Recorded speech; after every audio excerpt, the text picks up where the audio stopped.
them as well. What a move from the 48. Oh, look at this, and onto the straight they come.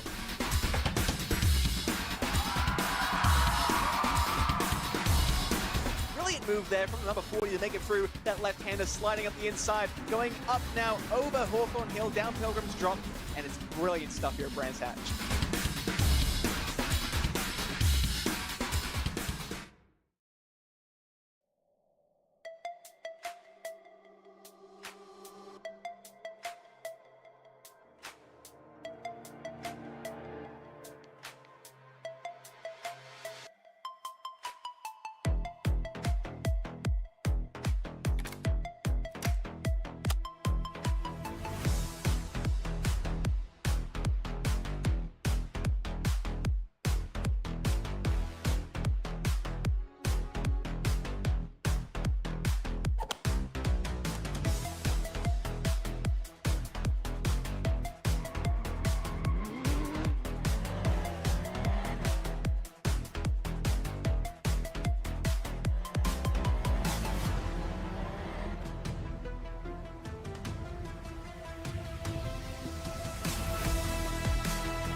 Hello, good evening and welcome ladies and gentlemen to the season finale of the 2026 Motorsport UK Esports Rookie Sportscar Cup as powered by the SimRacing Collective and supported by official prize partners FINALE and Simagic. That's right ladies and gentlemen, after 4 incredible weeks of intense racing action, we've arrived at our season finale destination. We began in the United Kingdom all those many weeks ago at Snetterton, and we've made our way from east to west as we headed to northwest England for the home of British motorsport in the northwest. It is none other than the Oulton Park International Circuit. Conceived as a means of bringing motorsport to the northern section of the United Kingdom, with the north being left out in the 1950s and 1960s, this circuit is a staple of modern British motorsport. Whether it be British GT or the British Touring Car Championship or TCR UK, you name it, it races here on an annual basis, and it's a circuit that is much a change about conquering the circuit as it is battling your rivals. As our drivers make their way out onto the international out, minus the Hislop chicane, they'll find themselves having to contend with the fact that they've got a very challenging combination of cores awaiting them. As they'll be finding, it's going to be 14 corners in total, over 2.69 miles in length, and as they weave and wind their way between the corners, they'll find it's incredibly narrow, and therefore track position is going to be absolutely key. And with our championships on the line in both our main event, the Rookie Sportscar Cup, but also on top of that, we do have none other than the SimRacing Collective Hot Hatch Trophy, which supports it. Well, this is going to be a thriller all the way to conclusion. But where are my manners? Allow me to welcome you to this live broadcast from Circuit Side as you tune tonight via one of the free media channels available to you. Firstly, you can tune in via one of the 2 Motorsport UK Esports media channels, one of which is on YouTube. Go to youtube.com and search for Motorsport UK Esports, and hello to you guys and girls tuning in there. Alternatively, for more Twitch inclined, you can of course be tuning in via twitch.tv/Motorsport UK Esports, and hello to you guys and girls tuning in via Twitch. And lastly, of course, we do have the broadcast available on YouTube via the SimRacing Collective YouTube channel. Go to youtube.com and search your TSRC or the SimRacing Collective Esports. But regardless of what media channel you tune into, this broadcast being brought to you live from Circuit Side, you've got the same broadcast on all 3 media channels. In the comments view, you have myself, my name is Paul Walsh, and I shall be your host and commentator for this season finale. And as always, we kick off with the Hot Hatch Trophy. But in fact, what better way to set you up for an evening of absolutely exciting, entertaining racing than to recap our schedule. And here it is, our broadcast schedule for the finale. You've perhaps become accustomed to this now if you've been watching since the season starts. And as we can see, we're currently in the throes of qualifying for the Hot Hatch Trophy, after which we'll make it away to the grid for the first of our races, the 30-minute race for the Hot Hatches, after which we'll be taking some post-round interviews with our drivers before taking a brief break and then returning at 8 o'clock this evening for the 2026 Rookie Sportscar Cup finale. Then we'll be making away into that qualifying session, out of it into the first of their 2 races, 2 20-minute races, or of course with that all-important top 8 inverted grid for race number 2. And come approximately 9 o'clock this evening, we will have our provisional champions, not just in our Hot Hatch Trophy, but in our main event, the Rookie Sportscar Cup. And that is where the crown will lie. But who exactly is going to be taking the crowns in our series, we will have to wait and see. And indeed, we have made our way around the globe on this journey on the premier sim racing platform available only on PC known as iRacing. And gone from Snetterton to Rudskogen in Norway to Oschersleben in Germany, and last time out we were in Australia at the revived Oulton Park Raceway. The circuit decommissioned and closed down as of February 2010, but we made it right into the ashes like the Phoenix, and what a brilliant round of racing we had there. But we could recap it all, but in fact we need to get to task here, ladies and gentlemen, because it's not going to be long before we have our first race. And here we are, the Oulton Park circuit, the International out, well, the Britain chicane. I said without the Hislop chicane earlier on, and that's blasphemy there. It's without Britain's, in fact, the first of the 2 chicanes added to slow down the racing. But if anything, it's only going to increase the pace of the racing as the drivers attack this circuit this Monday, the 27th of July. To talk a little bit about our host circuit, located near the village of Little Budworth in the Cheshire County of England, United Kingdom, there is on screen an iconic circuit and much loved and much known in the United Kingdom, if not further abroad. And as our drivers roll the way out at the 2.62 mile course, they'll definitely know they've got to do some hard work here if they want to come away victorious over the distance. But rather than talk about the circuit for a diagram, let's give you a quick reminder of the rules and regulations with our support series, the Sim Racing Collective Hot Hatch Trophy. And as we can see, qualifying consists of 8 minutes or 3 laps, whichever expires first, after which they'll go to the grid for their 30-minute race. Setup-wise is a fixed setup series with everyone running the same setup on the car. This really comes down to the driver and their ability. Damage-wise, there's 1 fast repair available should a driver need to use it. The start will be standing, and we'll see instant points accrue to 17, at which point they'll pick up a drive-through penalty, and should they get to another 10, they'll continue to pick up those drive-through penalties ad infinitum until they get to the checker flag. But without further ado, let's make our way back to circuit side, ladies and gentlemen, and quickly bring you up to speed with the championship standings after 4 of 5 rounds, with 1 drop score accounted for, and it is a 5-way fight for the title. Andrew Pint leads with 77 points, but he had a dismal day in the office last time out, only imagined 6th place at Oulton Park, and Kieran Sharp, the man who's been Mr. Pole Sitter, beaten to pole position by Adrian Borowski last time out, who broke the streak of Kieran Sharp, who had taken all pole positions up to that point. He sits in 2nd, but it was also a frustrating 4th place for him in Australia. Thomas Hill taking that maiden win, and it's 1 win for Hill, 1 win for Sharp, and 2 for Pike. But keep in mind, the best part there of 6 points behind, it's Adrian Borowski, and then we do have Tom Davidson completing that top 5 for the Sim Racing Collective Esports, and those are your 5 major contenders. It's a sizable gap to Janos Venzo, who really came on true form last time out, beating what was Andrew Pike to the finishing positions inside the top 5. And then we do see Craig Twardock, Patrick Gallick, Ian Rankin, and Philip Morose completing the top 10. Outside the top 10, James Stone Radford head of Matt Cheverton, with Julian Reberger, Lenny Hansen, and Conrad Kula completing the top 15. And round off the top 20, Jay Walsh, Ben Brown, Tony Preston, Harry Mason, and Leo Einer. And outside that top 20, not to be forgotten about, we do have there Byron Forrest II, Artin Fomin, Michael Luke Jackson, and on 0 points, Luciano Gonzalez, Harley Butcher, Kieran O'Reilly, and Alan Duhick. But ladies and gentlemen, as we are at circuit side, we're coming to the end of the qualifying session, and who exactly is looking to be the quickest out there right now? Well, it is looking to be not this man, Andrew Pike, your championship leader, I can tell you that. We focus on him first and foremost because he is the favourite to take the crown today, but it is Tom Davidson who's currently the quickest out there and Mr. 5th at the moment in the championship, and well, he could potentially have an opportunity here to steal things away should the results head in his direction. As he parks up there, currently the fastest of everybody. Well, Kieran Sharp not too far behind, to be fair, albeit the gap between the two of them, only a grand total of 700ths of a second. And then we do see the Polish driver there of Adrian Borowski chasing after pole position, but not quite working out as Andrew Pike comes to the end of his qualifying session, and he's going to be staying 5th place at best with 10 seconds left on the clock. And as he rolls his way through the corner there, well, he's going to come to a halt. But that is qualifying essentially complete, ladies and gentlemen, in 5, 4, 3, 2, and 1. And as qualifying comes to a close, well, the time is up. It is time to make our way to the grid then for the first of our 2 race events here at what is the Oulton Park International Circuit. And we of course start off with the Hot Hatch Trophy for their 30-minute race as they make their way onto the tarmac for the gridding procedure. And this is how they're all going to line up then, and as they roll the way back out, well, it's Tom Davidson who takes pole position for TSRC Esports, his maiden pole position of the season, and making sure that Kieran Sharp's pole position run only stays at 3, not 4 out of 5, and they lock out the front row. Andrew Borowski starts in 3rd place, the priority just ahead of Philip Morose, who takes a season best qualifying performance there, starting in 4th place. Well done to the Russian driver for that. And then we have Andrew Pike, the championship leader, starting 5th, ahead of Janos Venzel, the other TSRC driver alongside him. Then it's going to be Thomas Hill, the privateer, in 7th, and it's been a tough qualifying session for Thomas Hill. He's going to have to fight his way forward, with Craig Twardock starting 8th place there, ahead of Patrick Gallick for Mr. Apex Motorsport, and Matt Cheverton for Aztec Racing. They complete your top 10 with Ben Brown in 11th, only racing ahead of the privateer of Ian Rankin, and outside that top 10, we do have in 13th place James Stone Bradford for the Dogs, ahead of Michael Luke Jackson. Now it's going to be Harry Mason and Tony Preston on row number 8, and then starting in 17th, last but by no means least, it is going to be Mr. Apex Motorsports Julian Reberger. And well, ladies and gentlemen, that's how they all line up for our support race,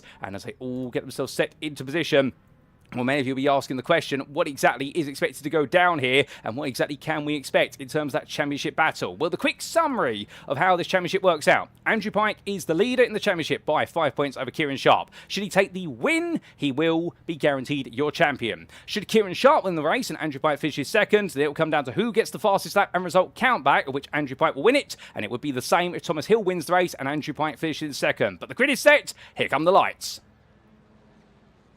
And it's 1, it's 2, it's 3, it's 4, it's firing lights.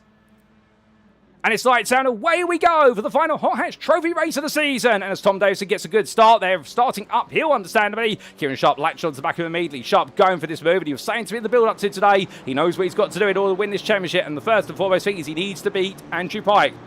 As they come storming down the hill towards what will be turn number 3, going all the way through Dentons into Cascades. Right now, top 3 breaking away as Andrew Pike's had a good start there. Hold on to the back of Philip Moroz. Oh, there's a bit of big lock-up for one of the drivers there. And, well, I believe somebody's taken a trip ride. And that's going to be a rejoin there for Ian Rankin in the 248. And I think he was the driver who we saw the lock-up for and end up escorting himself down the hill. But meanwhile, going through Island Bend for the first time, Dom Davidson, the pole sitter. He's holding his position right now for TSRC ahead of Kieran Sharp. And Adrian Borowski looking to try and go for his first win of the season. Of course, the driver who took pole at Oulton Park, but unfortunately was pipped to the post on lap number 3 by Thomas Hill, and Hill was the quicker of the 2 drivers. But meanwhile behind, there's a bit of an excursion wide there, and that is Patrick Gallick, the man who experienced major irony at Oulton Park by having that huge incident in turns 1 and 2 after saying in the post-round interviews from round number 3 that would be the biggest risk point. You'd expect that a driver would get it wrong, and it would be he himself who would get it wrong at Oulton Park. And indeed, the man who knows a lot about these Clio Cup cars, definitely having a difficult day in the office in Australia as he gets himself back together, but he's dropped all the way down to 14th place. Tony Preston, Ben Brown and Ian Rankin then bring up the rear of the field at the moment from 15th through to 17th. Ian Rankin knows he's got some work to do, having started in 12th, handing that off at turn number 3 and trying to make his way back up through the field. But we look back to the front, and remember, over 30 minutes of racing distance here. This is going to be tough on tyres, and also we've got very hot conditions here today. An ambient temperature 22 degrees Celsius, track temperature before going into the race of 35 degrees Celsius. This circuit is going to be hot. Front tyres are definitely going to feel the pressure, as meanwhile, what's going on back here? And that's going to be a move potentially here from Thomas Hill. Look up the inside of the privateer machine. Goes all in for the move versus Janos Svensson and dispatches him. So a place taken by Hill. That's 1 down. Another 5 to go if he wants a chance of taking this championship crown. But after 1 lap, it is Tom Davidson ahead of Kieran Sharp, followed by Adrian Borowski. Philip Moreau sits in 4th ahead of Andrew Pike. Then we do have Thomas Hill and Janos Svensson, 6th and 7th. Third behind, meanwhile, Matt Cheverton fighting with James Stone Radford. Oh, and it goes to drama, and Cheverton turned across the front there at Stone Radford. Now, did he understeer across the front of Stone Radford's car? That'll be the question mark for the stewards afterwards. But the Aztec Racing driver's car in pieces there. And well, that's going to be a tow to the pits, no doubt about it. And frustration for Cheverton, who was trying to make a move stick, and unfortunately it hasn't worked out for the shiny red machine. And unfortunately for Cheverton, that is going to be a race that heads to the pit lane now. And hopefully we get to see him back out there. But I suspect he will be a lap down as Tom Davidson's gone wide at Island Bend. And the 42 driver there loses the lead of the race. Well, drama, a twist in the tail. And Kieran Sharp is now into lead. If things were to finish as they currently stand, Kieran Sharp would be your 2026 Hot Hatch Trophy champion in the series, powered by the Sim Racing Collective, as they make the way all the way over the rise right now. Well, it could change later on. Remember, Sharp's got the lead. Now he's got to try and break away if he can, as Andrew Pike tries to clear Philip Moroz, and we'll go in defensive here, coming down in towards the Hislop chicane. And as they do, the number 57 driver here making sure not to be repassed is Blend 37, the 1999 tribute livery from the Super Touring era of the BTCC, the tribute to Jason Plato and Alan Menu's livery, or Van Muller's livery, I should say,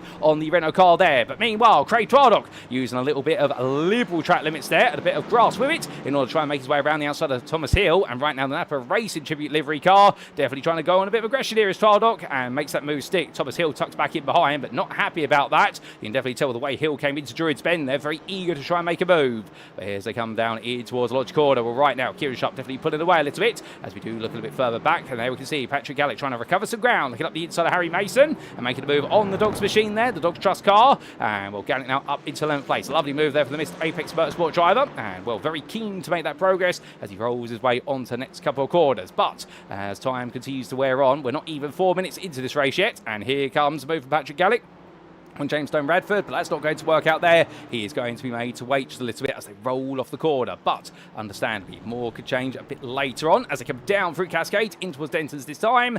And as they do, well, what's it going to be? Well, for James Stone Radford, it is going to be hold your ground. Meanwhile, behind Ian Rankin and Tony Preston, Rankin around the outside there, an unconventional move, but Ian Rankin's going to get it done, or is he? As Preston tries to come back at him now in the run all the way out Lakeside, down towards Island Bend, and looking one way then the other. Tony Preston maybe fighting for 15th place, but it means a lot to him, and the same for Ian Rankin here, and Rankin will hold that position just about, but we could expect a bit more of a fight from them later on.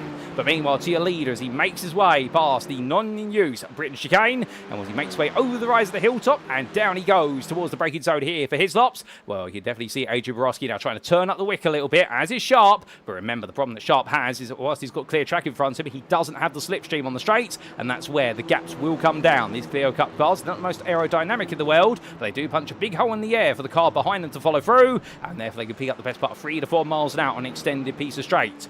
As he heads all the way in towards Druids this time. Very tricky corner combination, of course. Druids a double apex right-hander that is off camber on exit as well. You go over a bump as Sharp makes way over the rise, and you've got to make sure you don't understeer too wide because the car is lifted into the air and the rear of the car comes up. All the weight goes onto the nose suddenly, and if you twitch the steering wheel too much, you can find yourself very quickly oversteering into a barrier. Indeed, one of the toughest corners in the United Kingdom, if not in the world. As meanwhile, Big Q building up here behind Michael Luke Jackson, who has not been on the grid for a couple of rounds, but good to see Michael Luke Jackson back. And well, the British driver, his best result so far has been the 17th place in round number 2, and I think he's going to be hoping he can do a bit more here in the 27 as he goes into the pit lane. There's damage for Luke Jackson's car, in fact. Well, I haven't quite seen where that's come from, but he's got a meatball flag up here in my ear, and Luke Jackson is into the pits for repair work, so he'll use that fast repair, but how exactly that's happened, we'll have to try and find out because it's got a stray for him.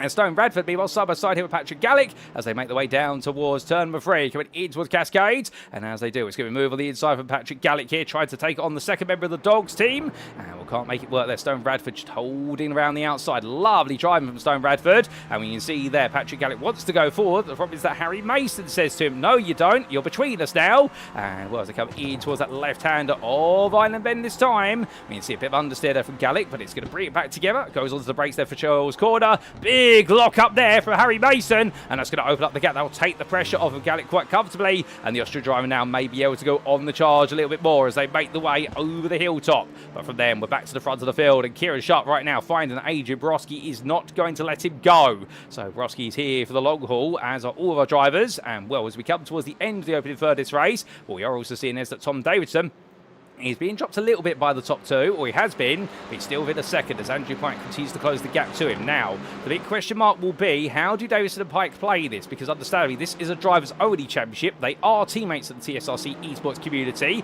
as Kieran Sharp are part of it. We know the rivalry between them all right now. They will not be looking at each other as teammates whilst they're out on the tarmac. But I wonder whether Davidson and Pike might try to work together to close the gap to the top 2. Because for Davidson, he needs to be Adrian Borowski for 4th in the championship. And in theory, both drivers have a chance of taking the crown should we see Sharp, Pike and Hill not win the race, because there's a sizable gap of 6 points between first and second, and should we see any of those drivers finishing first and suddenly other drivers finish further down the order, this could still be Borowski's or Davidson's championship crown. That's how wide open this is right now. Wins are so important over the course of a 5-round campaign. But as we do see them continue to fight, Patrick Gallick here looking for the move around the outside of Stone Radford through turn 1, goes very wide there, comes back on with a little bit of rallycross. That'll be an instant point. Now, will he pick up a yellow flag for that? I don't think so, but I think there will be an argument for Stone Bradford should that place be held. The fact that the move was made off track.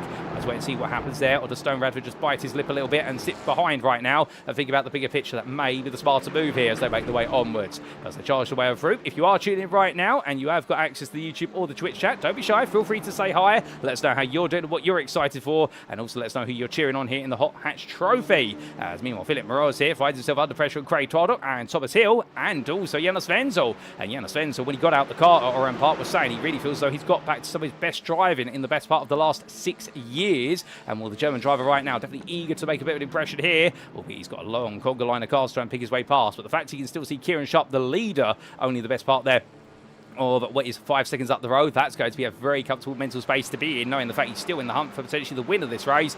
It could all change if the fighting really explodes onto our screen later on, and suddenly it will be Jonas Wenzel who'll be feeling as though there's a way in at the end.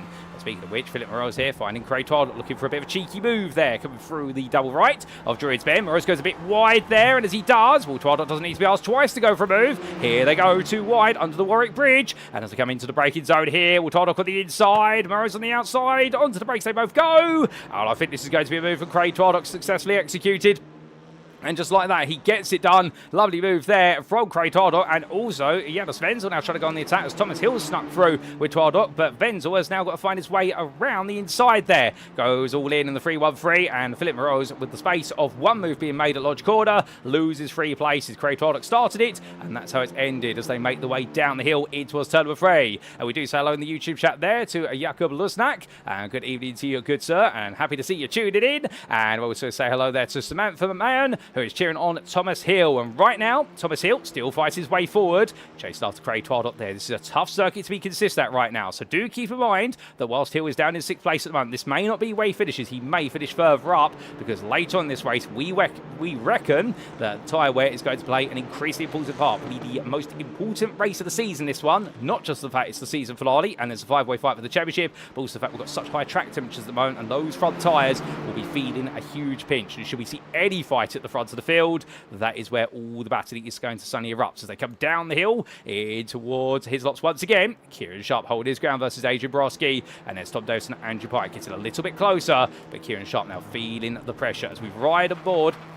And we've got this wonderful camera on the side there of Adrian Broski, and that gives you an idea of how close he's getting to what is the side of the road. But as he makes his way forward, where we do look to what is the down look over cam, or what is also known as the roof camera there, as he rolls his way through the corners. And right now, your number 97 driver definitely going on the attack. But what's happening further back, I'm hearing in my ear, we're hearing that Thomas Hill's found his way past Janus Wenzel, and he's made that happen. Coming through, what was Druid's Bend there? We'll have to get a replay of that very shortly, as well as some of the big moments of this race. It has been a very exciting race so far, as Hill goes defensive there versus Wenzel. He overcooks it, lock up on the front left brake, and well, that's going to be a mistake there from Thomas Hill. And well, they're going to fan out 3 wide almost here. Hill puts himself in the middle of the road. Wenzel goes to the inside. Hill comes over even more and says to Wenzel, if you're going to go for it, go to the wall then. And Wenzel says, I don't want it that much. And me or Philip Rose tries to go around the outside, but that's not going to work. As he now watches this from behind. We ride aboard with the 812 driver. And coming all the way down the hill right now in towards Cascades this time.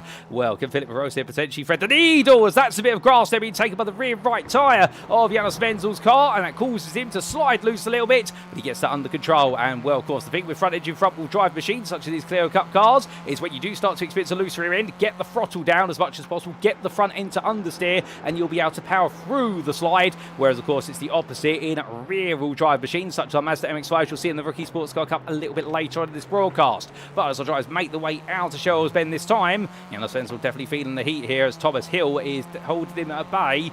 He wants to get past us Wenzel, but Hill is a very steady driver at that. But there they make the way over the rise. But as they do, well, meanwhile, what's happening a bit further down the order, we'll have to find out shortly, as well as some replays. Do we see Wenzel look for a move here in towards Hislop? The answer is no. The German driver stays behind for now. Looking back to Julian Rehrberger, attacking Ian Rankin here. Both of these drivers doing a great job moving the way out through the field, to be fair to them. Now fighting for 13th place. And Mr. Apex Motorsport drivers definitely had a bit of a downward season in terms of the way results have gone, but he's never given up and he's always got a positive face on him. And the number 87 driver weaving his way through the chicane there, but Ian Rankin the quicker of the 2 drivers. But with that, we do go back to the race start and take a look at some of the big moments, including where it all went wrong for Ben Brown and Ian Rankin at the start. Well, there's Craig Tardot taking a bit of, ooh, goodness me, and that explains why Ben Brown went out and in the end collected Ian Rankin. So, Craig Tardot there went to the grass. Can we get a bit of an earlier look at that incident? I think we can. This is one of our other cameras.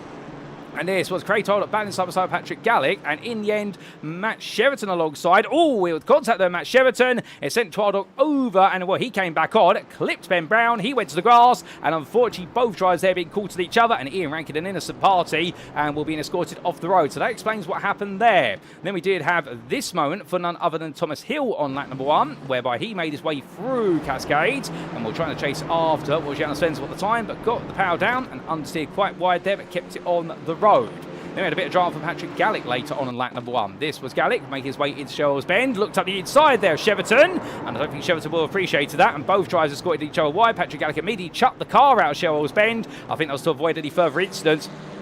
And well, the Austrian driver there definitely making a bit of a ham sandwich of that corner and wanting to get back on the road as quickly as he possibly could. And then on lap number 2, we had this between James Stone Bradford and Matt Cheverton. This was going into Old Hall Bend, and as they went too wide in, Cheverton had got it done, but then understeered a bit wide. Stone Bradford was still there, he wasn't clear of him, and that's what led to the contact between the 2 drivers, unfortunately. Stone Bradford came off the better, and Matt Cheverton's race came to a very abrupt halt. And well, we also did have what was a bit of a moment for what was James Stone Bradford a bit later on, and this was on lap number 4. where things went from good to bad to worse for the Dogs driver, making its way in towards Lodge Corner and got the power down, went very wide there and, well, brought himself back on, but it couldn't have been that bad, as in the end Patrick Gallic was held behind. But with that, we did see their battle too wide coming in towards the opening bend here, and that's what it culminated in. Patrick Gallic had to go round the outside, and this was how he got it done, in fact, then. So Gallic seized on the opportunity. Well, he went wide himself, but got the move done as we return to your live racing. And as we do, more fighting to come between all these drivers, no doubt about it. As we look back to your leaders, they go on to lap number 9. Still plenty of racing to go here as we reach the halfway point. Kieran Sharp leading still ahead of Adrian Borowski. Then we do have a 1.2 second gap to Tom Davidson. You can see there in the rear of the picture. He gives chase in third. Then we have Andrew Pike, 1.4 seconds behind. In fourth, there is a sizable 4-second gap to Craig Twardock ahead of Thomas Hill. And then we have Philip Moroz in at 7th ahead of Janos Wenzel. And then we will have Patrick Gallic right now bringing James Stone Radford with him to the party as they make the way on down the hill. But it does seem as though the battles have spread out a little bit, although we have had a bit of a moment for Janos Wenzel, I do believe. And here's a quick replay to explain what exactly has happened to Janos Wenzel. We go back in time to lap number 8. So this was Wenzel versus Thomas Hill coming down from the run of Hilltop in towards Islops, and Hill went very defensive at that last possible moment. Wenzel with him, and something tells me here, and then it was back and forth between the two of them. So that set up the run, and well, Hill in the end definitely getting a bit firm with his defensive lines. And then we did have this month for Janos Wenzel only months later. This was going in towards Lodge Corner to complete lap number 8. Wenzel came in very hot, locked up on the front brakes, and clipped the rear of Hill's car, but in the end sent himself to the gravel trap. And well, there's a big run wide there for Philip Moroz as well. A big lock up of the brakes, but Janos Wenzel come off the worst of all of them as we head back to your live racing. And as we do, we'll change the foot there, but still more fighting to come as we look back to the fight for 13th place between Julian Rehrberger and Ian Rankin. Rankin, of course, much quicker through the Hislop chicane by comparison. These two back and forth as much as possible, but right now Rehrberger gradually being dropped, it would seem, and he does have a 7-second gap to Tony Preston and Michael Luke Jackson, who we don't quite know what happened to Luke Jackson, other than the fact that he did have to come into the pit lane due to damage to the car. We're guessing on lap number 3 he may have made contact to the tyre stack at the Hislop chicane, and that would most likely explain it. But other than that, we don't have any other information available, ladies and gentlemen, other than he had to come into the pit for repair work to the car. He looked absolutely fine, but the car definitely was not under the scenes. Indeed, appearances can be deceiving, but right now it looks as though, it appears at least, Kieran Sharp could be in control of this one. And bear in mind, if things are the fish as they currently stand, Kieran Sharp would take none other than the second win of the season, and he would become your 2026 provisional Sim Racing Collective Hot Hatch Trophy champion. However, Tom Davison and Andrew Pike are not too far behind, and Andrew Pike's the man who right now needs to get into that second place if he can, and preferably second and the fastest lap. If he does that, it will go to tie-break, and on that we will result count back, and it will come down to his 6th place finish earlier on in the season, because they will be tied on wins, they'll be tied on podiums, and they'll be tied all the way down to 6th place finishes, which Andrew Pike has 1, Kieran Sharp has none. He has a 7th place finish. So that is how close this is right now as he makes his way over the rise, but he's still got some work to do. And the fastest lap at the moment is owned by this man, Adrian Borowski, at a 47.28, a very impressive lap. That's going to be hard to beat now that tyre life has started to become an increasingly detrimental factor to pace in these cars. So for Andrew Pike, it may be win or lose right now, rather than second place. The fastest lap means he wins. It's going to have to be all or nothing here, as Kieran Sharp can just continue to enjoy himself at the front of the field. Should he finish in second, however, and Pike finishes fourth, well, that throws a few conundrums in the works, and we will do all the mathematics we can with regards to that when we do get an opportunity to do so, ladies and gents. We do have our spreadsheet available to us, and therefore we can do all the mathematics as we go. And well, with regards to if Pike was to take fourth place and Sharp was to take second, it would still be Kieran Sharp who wins this, as we understand it, by 2 points. It would not go to count back. So that's why Andrew Pike needs to at least move into third to Tom Davidson in order to be ready for that scenario. But that's all the theory. Let's stay with what's happening on the circuit right now. And a bit further back, Thomas Hill now started to make his way on the attack as they head in towards turn number 1, looking for a way in if he can, as we ride on board the roll bar here of the 196. And well, Thomas Hill right now getting closer as he comes off the grass there. And the car looking to be absolutely in a healthy state at the moment as he gets ready to attack Twardock, but Craig Twardock is not an easy driver to pass. We've seen that over the course of this season. We've seen him get his elbows out several times, and Thomas Hill has definitely felt that already here today. So what can Hill do here to outsmart the man in the Napa car?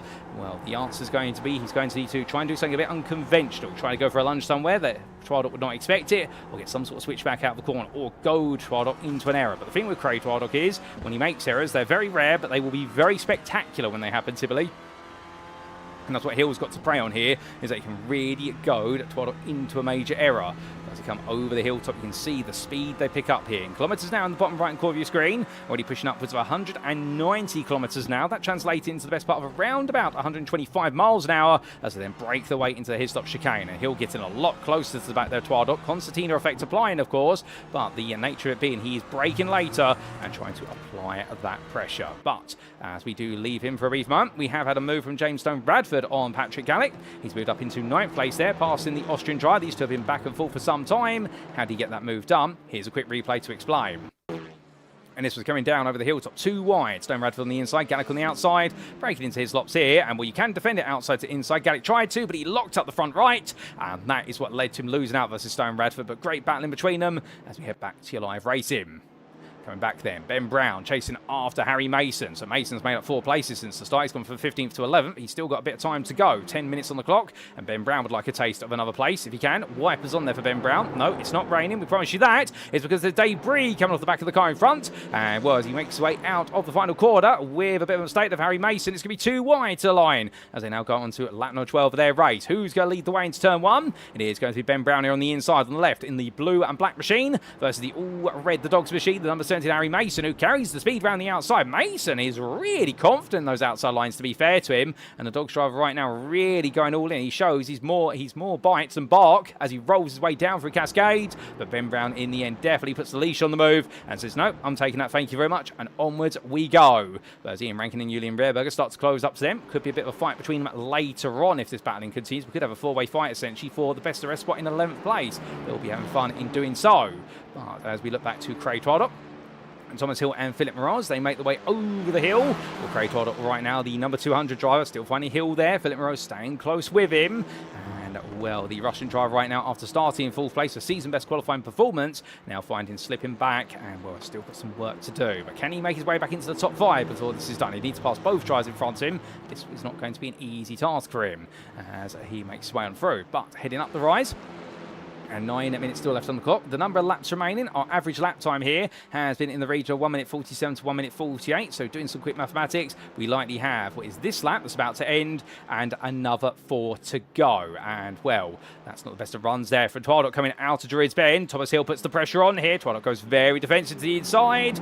And in the end, Twadok goes a bit deep into the corner, locks up the brakes. And here goes Thomas Hill, then looking at the move. Twadok comes across, elbows Hill, but Hill gets his elbows out as well. They touch twice, they touch thrice, they touch 4 times there, and I'm running out of numbers here as they make the way down. Hill's not giving up, more contact between the two of them, and Twadok in the end really getting his elbows out, going as defensive as humanly possible here, and well, Thomas Hill's not going to be happy about that as Twadok runs wide, and well, Twadok right now definitely get the bit between his teeth, and because he's run wide, he has picked up a slowdown penalty. Now the thing is, he'll have to serve that, he'll have to burn it within 30 seconds, he'll most likely try to do it going through Cascades and on to Lakeside here. He does so Twadok burning that slowdown, and now Hill's going to go to the outside, Morose is going to go to the inside here, it's going to be 3 wide into Island Bend, and well, Hill on the outside here should be the favourite of this move. Morose backs out on the inside, and so Twadok in the end goes to the middle of the two of them. Hill goes to the switchback here to get the outside of Show Oils Bend. He's trying to carry all the momentum high, but Craig Twadok right now really refusing to give in here as they make the way out to turn 5.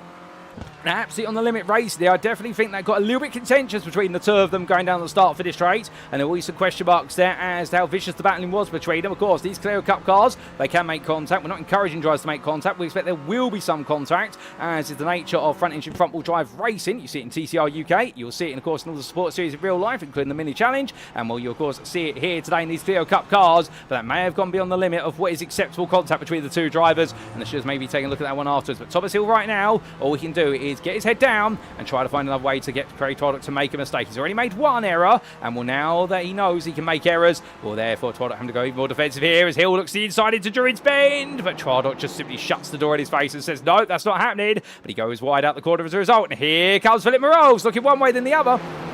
And the Russian driver here right now trying to go around the outside. And Hill at this point now pinned to the inside behind Twardok, having to essentially push him through the corner to keep Morose behind him. And Janos Wenzel has closed up here rather rapidly indeed. So suddenly, this is now a four-way fight for 5th place rather than a three-way fight. And well, it's meaning the top 4, meanwhile, 10 seconds away and just getting increasingly disappeared off into the distance. Now, we are seeing some personal best being put down. Tom Davidson and Andrew Pike really packing up the speed. I think they've decided to save all the tyre life to the end of the race right now. But see, Tom Davidson here, Andrew Pike a further second and a half behind at this point. But can the 57 driver get close? He ran wide out of Cascades, pushing too hard. But the SimRacing Collective Esports driver would like an opportunity at this if he can. Janos Wenzel, meanwhile, and a better run coming out to Cascades, down Lakeside. And well, the 313 driver here trying to go all the way down the outside. Can he do it versus Philip Morose? The answer will be yes. And I don't think Morose right now has got the tyre life ready to back it up on the inside line, a very tight line. And that's going to really hurt the outside edge tyres, the right-hand side tyres in particular. But they've rolled the way out to the corner right now. And as they do,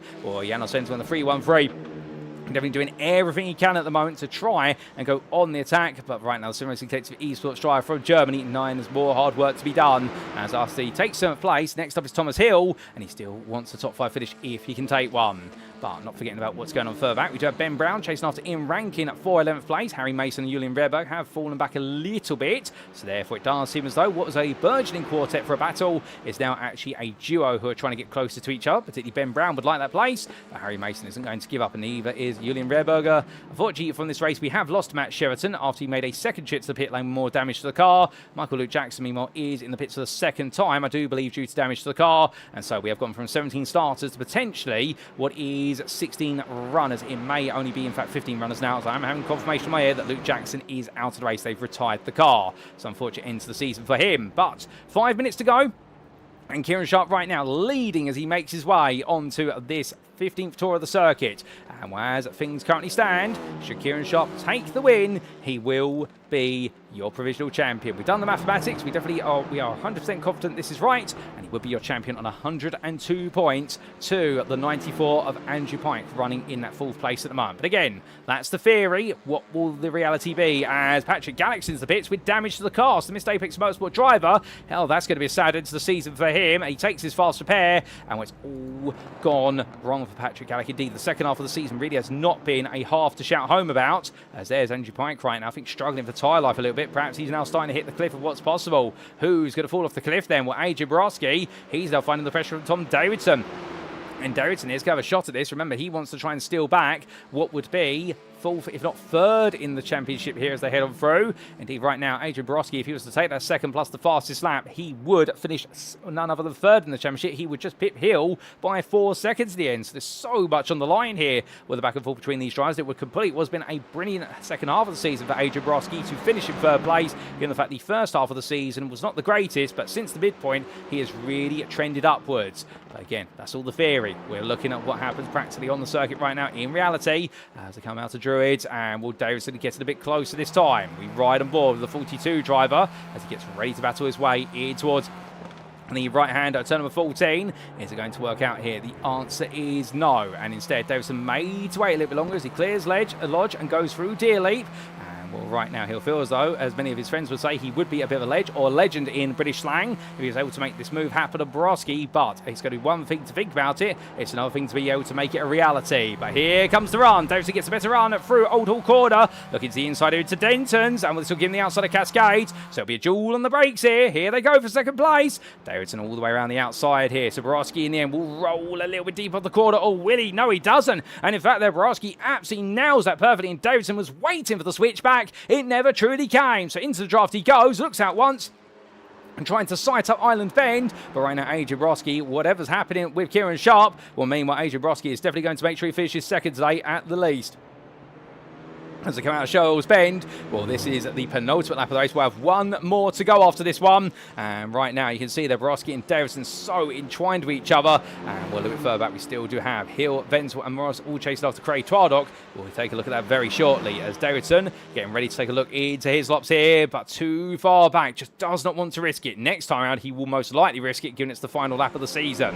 But here's Craig Twardok, meanwhile, with Hill, Wenzel, Burrows all glued to the back of him. And right now, they're all stuck with each other here as they head on down down. But we can see that Philip Moreau is pulling to the racing line immediately. He does not want to be in the draft. He wants full visibility of what's going on into the quarter to try and seize any opportunities. Craig Twardock, meanwhile, leads the quartet through. And right now, in a comfortable place is Craig Twardock, 90's the leader. But Thomas Hill, of course, has tried to knock on his door multiple times. It didn't work out the last time they went side by side down the start-finish straight. They end up almost going to the barrier together. And Hill right now will probably go for it on the very last lap. He won't be pleased with the way that Twardock's working this. Indeed, I'm getting flashbacks here to what was none other while the BTCC eras, and particularly John Cleland essentially trying to go for first, as the saying was, of course, in the late great Murray Walker. And well, that was Soper versus Cleland, and in the end Soper holding on so that Harvey would take the BTC crown back in 1993. And I think Twardock right now is really digging it versus Thomas Hill, who'll probably be sticking up a finger to say he wants to go first as well. But as we see Adrian Broski and Tom Davidson together, well, coming down the hill, this is the final lap of the season for our hot hatches, and as they roar the way down through Cascade,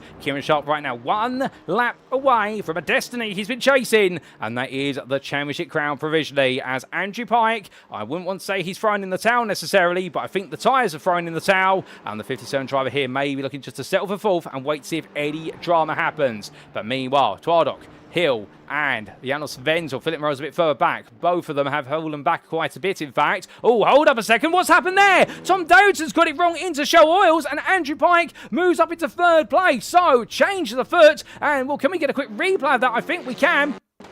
And here it is. This was Tom Davidson attacking Adrian Broski, going into Shell Oils, carried all the speed, went for the move. Oh, and he came in way too hot on the brakes and went straight on that and just missed clipping the rear of Broski's car. That could have been absolutely disastrous there for what would have been Adrian Broski, but no disaster occurring instead. Only difficulties for Tom Davidson, who's going to have to retire the car with the damage. So Sonny Hill moves up into fifth place, still behind Craig Twardock, however, and this will not be enough for Hill to take the championship crown. But as they weave their way through the corners, well, right now Twardock still holding his ground. Meanwhile, we look to at the front, and here's Kieran Sharp. Adrian Broski 1.4 seconds behind. And as they make the way into last few quarters here, well, right now for Kieran Sharp, it's a clear road in front of him. Of course, he took 3 pole positions this season, but it took until round number 3 for him to take his maiden win. And as he makes his way out of Deer Leap, he's going to leap to the top of the championship because Kieran Sharp wins. And as he does so, Adrian Broski comes home in second.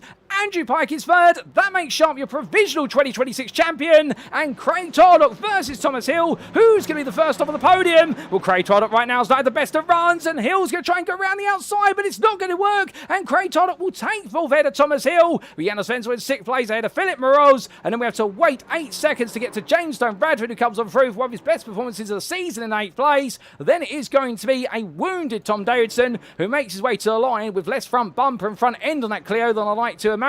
And when he comes on through in 9th place then, ahead of Ian Rankin, who completes a run to 10th. Great drive from him on the recovery work. Harry Mason best rest in 11th. And it will be Julian Rehrberger in what is 12th place, 7 seconds ahead. A Tony Preston who comes on through for 13th. Then it will be Patrick Gallick, who today, his day went the wrong way. But still, he ends his season at the finish line. And it will be a lap down finish to Ben Brown, who right now still got a lap to complete. But goodness me, ladies and gentlemen, what an end to this race we've had. We've got to wait for Ben Brown to finish the race before we can bring you those results, as the only racing drive right now, just taking it easy as he makes his way on through. But for Kieran Sharp, well, that is the win. And well, Adrian Broski, provisional 2nd place finisher ahead of Andrew Pike. We are just double checking numbers right now. The fastest lap, we should point out, did go to Adrian Broski in the end with a 1 minute 47.28. And well, that means Andrew Pike does not take the fastest lap bonus point. And when all is said and done, with Thomas Hill taking that 5th place and Tom Davidson sadly ending things in 9th,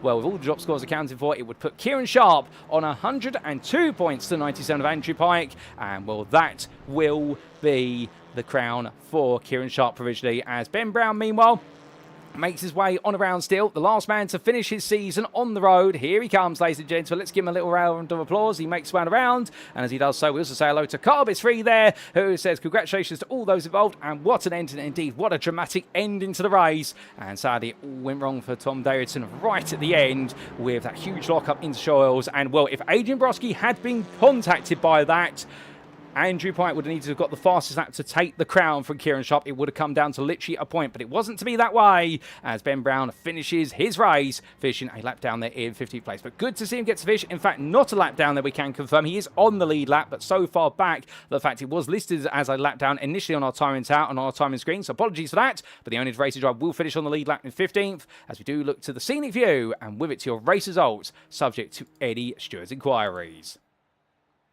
And what a epic race to complete the 2026 Sim Racing Collective Hot Hatch Trophy here at the Oulton Park circuit in the United Kingdom. Round 5 of 5 saw Kieran Sharp take his third, well, in fact, his second win of the season, and with the number 23 driver taking the crown, and well, the provisional crown until all points and stewards inquiries are done, of course. We must emphasise that, but he is your provisional 2026 Hot Hatch Trophy champion.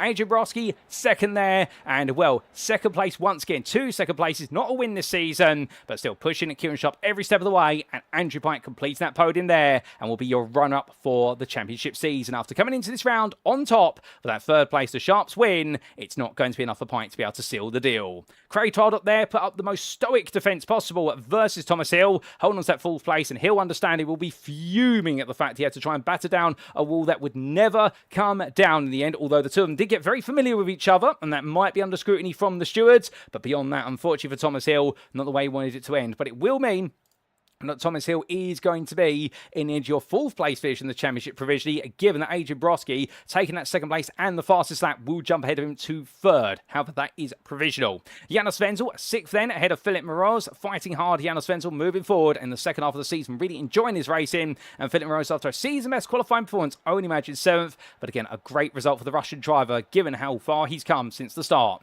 James Stone Bradford, eighth ahead of Tom Derrickson with his late incident, and then we did see Ian Rankin complete the top 10 after the open lap incident between him and Ben Brown that was triggered off, of course, by Craig Toddott's car going a bit wayward, we do believe. Harry Mason was best dressed in a length ahead of Julian Rehrberger. And then we did see Tony Preston, Patrick Gallick and Ben Brown complete those who finished the race on the lead lap. And then, unfortunately, we did see the retirements of Michael Lou Jackson and Aztec Racing's Matt Cheverton.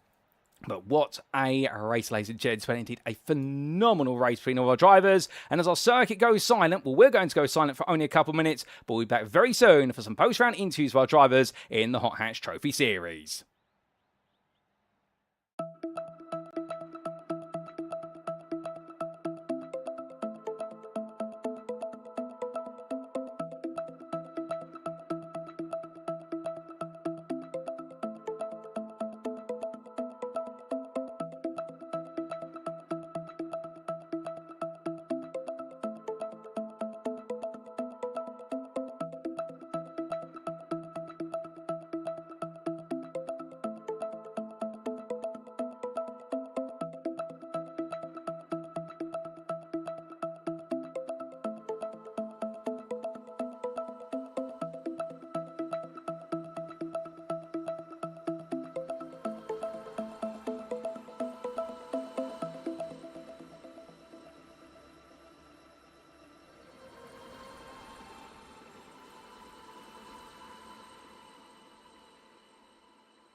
Alrighty, ladies and gentlemen, without further ado, it is time to kick off our post-round interviews. And firstly, we're going to come to none other than Thomas Hill, who gets ready to join me in the interview room after a tough race to end this season.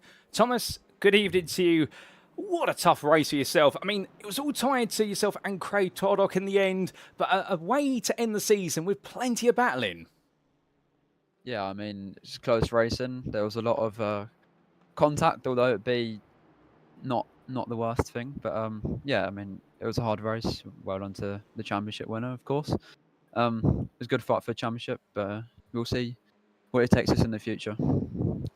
Well, indeed, the championship not quite going your way, but to be fair, you've had a phenomenal championship game. We'll talk more about that shortly. But talking about Oulton Park here, qualifying 7th place, perhaps one of your weaker qualifying performances of the season. Is this a circuit you've not been gelling at, perhaps? I mean, I didn't do too much practice. I've had a quite busy week. So, yeah, I mean, definitely needed to do more practice. But that's what happens in racing. Practice is key, but, you know, we move on. All very true, so perhaps not the time to practice, but in the race we did see you fight your way forward from the start and having to make some good moves, including a lovely move early on versus Janos Wenzel. Yeah, I mean, to get the move done early was one of the best chances I had to get to that front pack, but yeah, after it all started, like, battling and constantly defending, they just drove away from us, so there's nothing I could really do. Oh, indeed. And well, we did get to see that brilliant fight between yourself and Craig Todd, although very elbows out. I mean, it looked as though the two of you were going to see who could get to the pit wall first in the end. Yeah, I mean, that's part of racing, you know, contact does happen now and then. There was a couple of times that it was a bit unnecessary, but, you know, there's nothing you can do about it now. The race is over, so... All fair play. And looking back on your season, we do believe you've provisionally finished what is 4th in the championship, just being pipped to 3rd by Adrian Borowski by 3 points. But what would be your highlight of the season? Probably Oulton Park, where I won to drive away and, you know, just keep that lead for the whole race. It was quite a good race. It was a phenomenal race from yourself. And just before we do let you go, I'd like to ask, have you got any plans in terms of upcoming series we should keep our eyes out for you for? Currently not, no. I mean, I currently race at 0 points, so some events of them, hopefully, and hopefully qualify for the Motorsport UK F1600 thing. Oh, well, we'd definitely love to see you on the grid for the Motorsport UK FF1600 series. We'll talk more about that later on the broadcast, ladies and gentlemen. And, well, Thomas, with that, congratulations on your performance today. Not quite the way you wanted to end the season, but I'm sure we'll see you on the grid in the future. Until then, have a lovely rest of your evening. Thank you. So hearing there from Thomas Hill, understandably having a tough day today with the battling back and forth between himself and Craig Toddock, and talking there about the fact that some of the battles were perhaps unnecessary, but he had to try and get those moves done quickly, as we do see that little moment with Philip Morose that saw Craig Toddock being able to sneak ahead, and we're looking to get back on the grid and qualify for the Motorsport UK Esports FF1600 UK Championship, which that will be coming up later this year, and we'll tell you more about that in due course. But ladies and gentlemen, we now come to our next interviewee, and as we do so, well, we're now going to be coming to the man who has finished run-up in the championship. It is none other than Andrew Pike, who I now have the pleasure of joining me in the interview room for a quick interview. And as we say hello to him, Andrew, good evening to you. 2nd place in the championship, not the result you're perhaps looking for today, but you gave it everything in the end.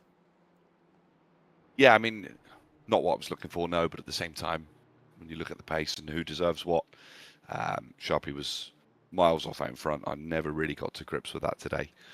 Tom very nearly handed me it on the last lap. I don't know if that was caught in the broadcast. But, it was. Previous to that, I think I'd have been very, very fortunate to have picked that up there. I just didn't really have it today. I wasn't comfortable. So yeah, like you say, I put everything I could into it, but never really settled in, which is how it goes sometimes, isn't it? Sadly. Oh, indeed. A tough one for yourself. We've normally seen you a little bit more settled, and we got to see you try to chase after them, but did the tyre life sort of go against you towards things? You had this period where you did pick up some time, and in Sunny, you just slipped backwards. Yeah, I mean, I might have gone a bit too hard on the front, so I can't really tell. As the wear doesn't give it away that much. My fronts were pretty worn at the end of the race, looking at the data, but I just couldn't get comfortable. I moved the brake valve around trying to get a bit more movement on the rear of the car, but there wasn't really enough grip to properly feel settled. So I probably used a bit more front tyre as well at that point, and trying to sort of balance the car a little bit. In which time I dropped out of the tow. Tom had unbelievably good pace when he hooked it up, which meant he dropped me when he got it right.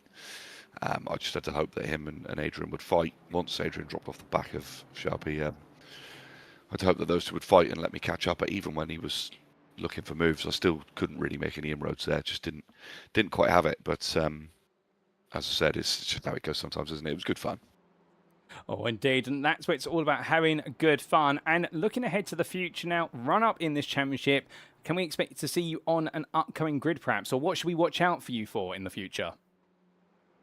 Well, that's a question, isn't it? I mean, a little birdie tells me that the next gen touring cars might be starting again soon. So I'm sure you'll see a handful of us in and amongst that. Plus anything that we put on ourselves. TSRC, there'll be some new leagues coming up after this, so you can expect to see me amongst some of it. I'm also sort of partially involved in the F4s on a Wednesday. I won't make all the rounds, but you'll see me in a few of them. Oh, fantastic. We'll definitely keep our eyes out for you there and across that multitude of series later on this year. Well, with that, Andrew, we'll have to call it there. Congratulations, Dave, for finishing on the podium. Not quite the crown, but runner-up in the championship provisionally. But we'll see you on the grid in the future. And until then, have a lovely rest of your evening. Thank you very much, mate. All the best. Speak soon. So here and there from Andrew Pike, ladies and gentlemen, and understand just not working out for him today, losing out early on and could not match the pace of Tom Davidson. But as he said there, almost was handed it with Tom Davidson's major error on the final lap, but it wasn't to be. But happy with his achievements and looking forward to plenty more racing in the future.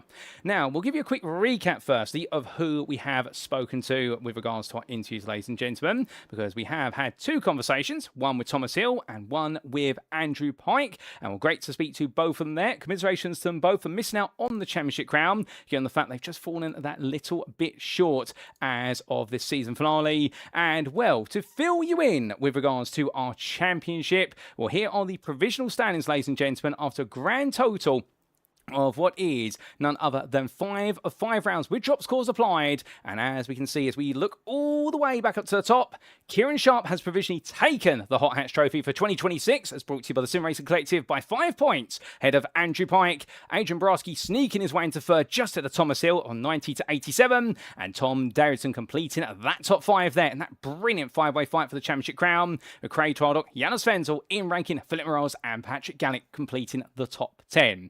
A huge thank you to all the drivers for taking part in the 2026 Hot Hatch Trophy. It has been brilliant to host this. We've absolutely loved every bit of action from our support series. But with that, ladies and gentlemen, of course, now coming up is none other than our main event. We need to get ready for it. So here's your schedule to look at as we get ready for our final event of this calendar campaign for the Rookie Sportscar Cup, because it is round 5 of 5 of the 2026 Rookie Sportscar Cup here at Oulton Park. Qualifying coming up in just under 2 minutes' time. We'll be right back to bring you all the action.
And we are back, just like that, ladies and gentlemen. As quickly as we finish our Hot Hatch Trophy support series, we are back now for the main event for round 5 of 5, the season finale here at the Oulton Park circuit of the Motorsport UK Esports 2026 Rookie Sportscar Cup, as brought to you, powered by the Sim Racing Collective and supported by our official prize partners of FINALE and Simagic. 2 races separate our drivers from their finishing positions at the end of the championship, but who exactly will be our champion? Well, we'll come on to that very shortly in terms of how the stand going into this finale. But of course, let's give you a reminder of what is up for grabs here as our drivers make the way into their qualifying session for the final time today.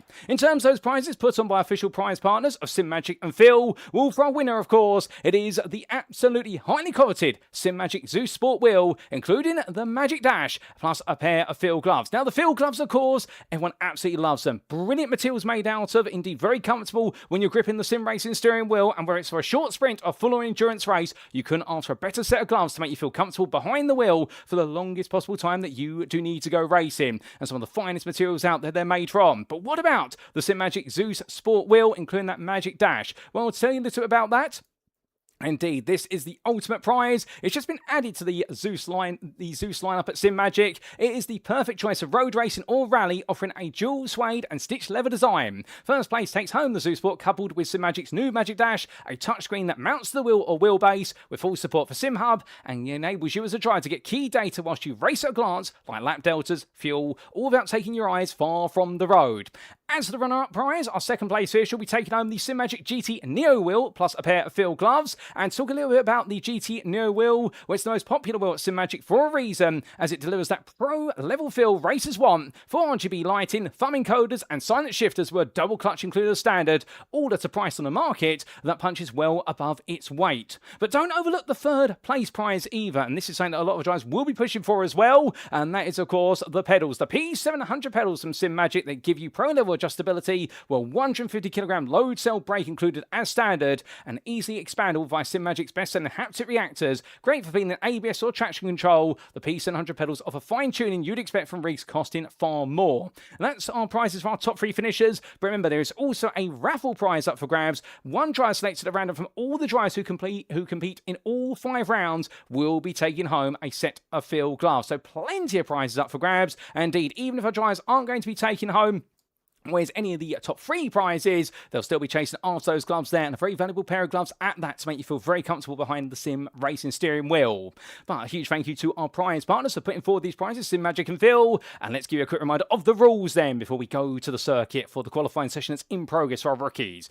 10 minutes or 3 laps available in qualifying, whichever expires first. The race itself, 20 minutes in duration, both of them. The first one, they line up as they qualify. The second one, they line up as they finished in race number 1, but we invert the top 8 finishing positions. So the winner in race 1 starts in 8th for the purposes of race number 2. We continue that inversion down to the 8th place finisher, who starts on pole for the purposes of race 2. And those who finish 9th and downwards, you guessed it right, that's exactly where they'll start for the final race of the season. Setups are fixed. This is a fixed setup too. So everyone has the same car out on circuit, and damage-wise, there is a fast repair available should a driver need to use it. In terms of the start, it's a standing start. They've got to launch the Mazda MX-5 Cup car off the line. And as for the instant count, it's 15 instant points for a drive-through, and then every 10 subsequently, they'll get another drive-through. But that sets the scene, the rules and regulations. But of course, to completely set the scene, we need our championship standings. And here they are as they come up on screen, ladies and gentlemen. And how do the standings stand? Well, it is a 3-way fight, but theoretically a 2-way fight in reality between Harry Fletcher, Jaden Innes and Ben Sieber. Let's work our way backwards. The third place man, Ben Sieber, he can in theory take the crown, should both Harry Fletcher and Jaden Innes have a disastrous day.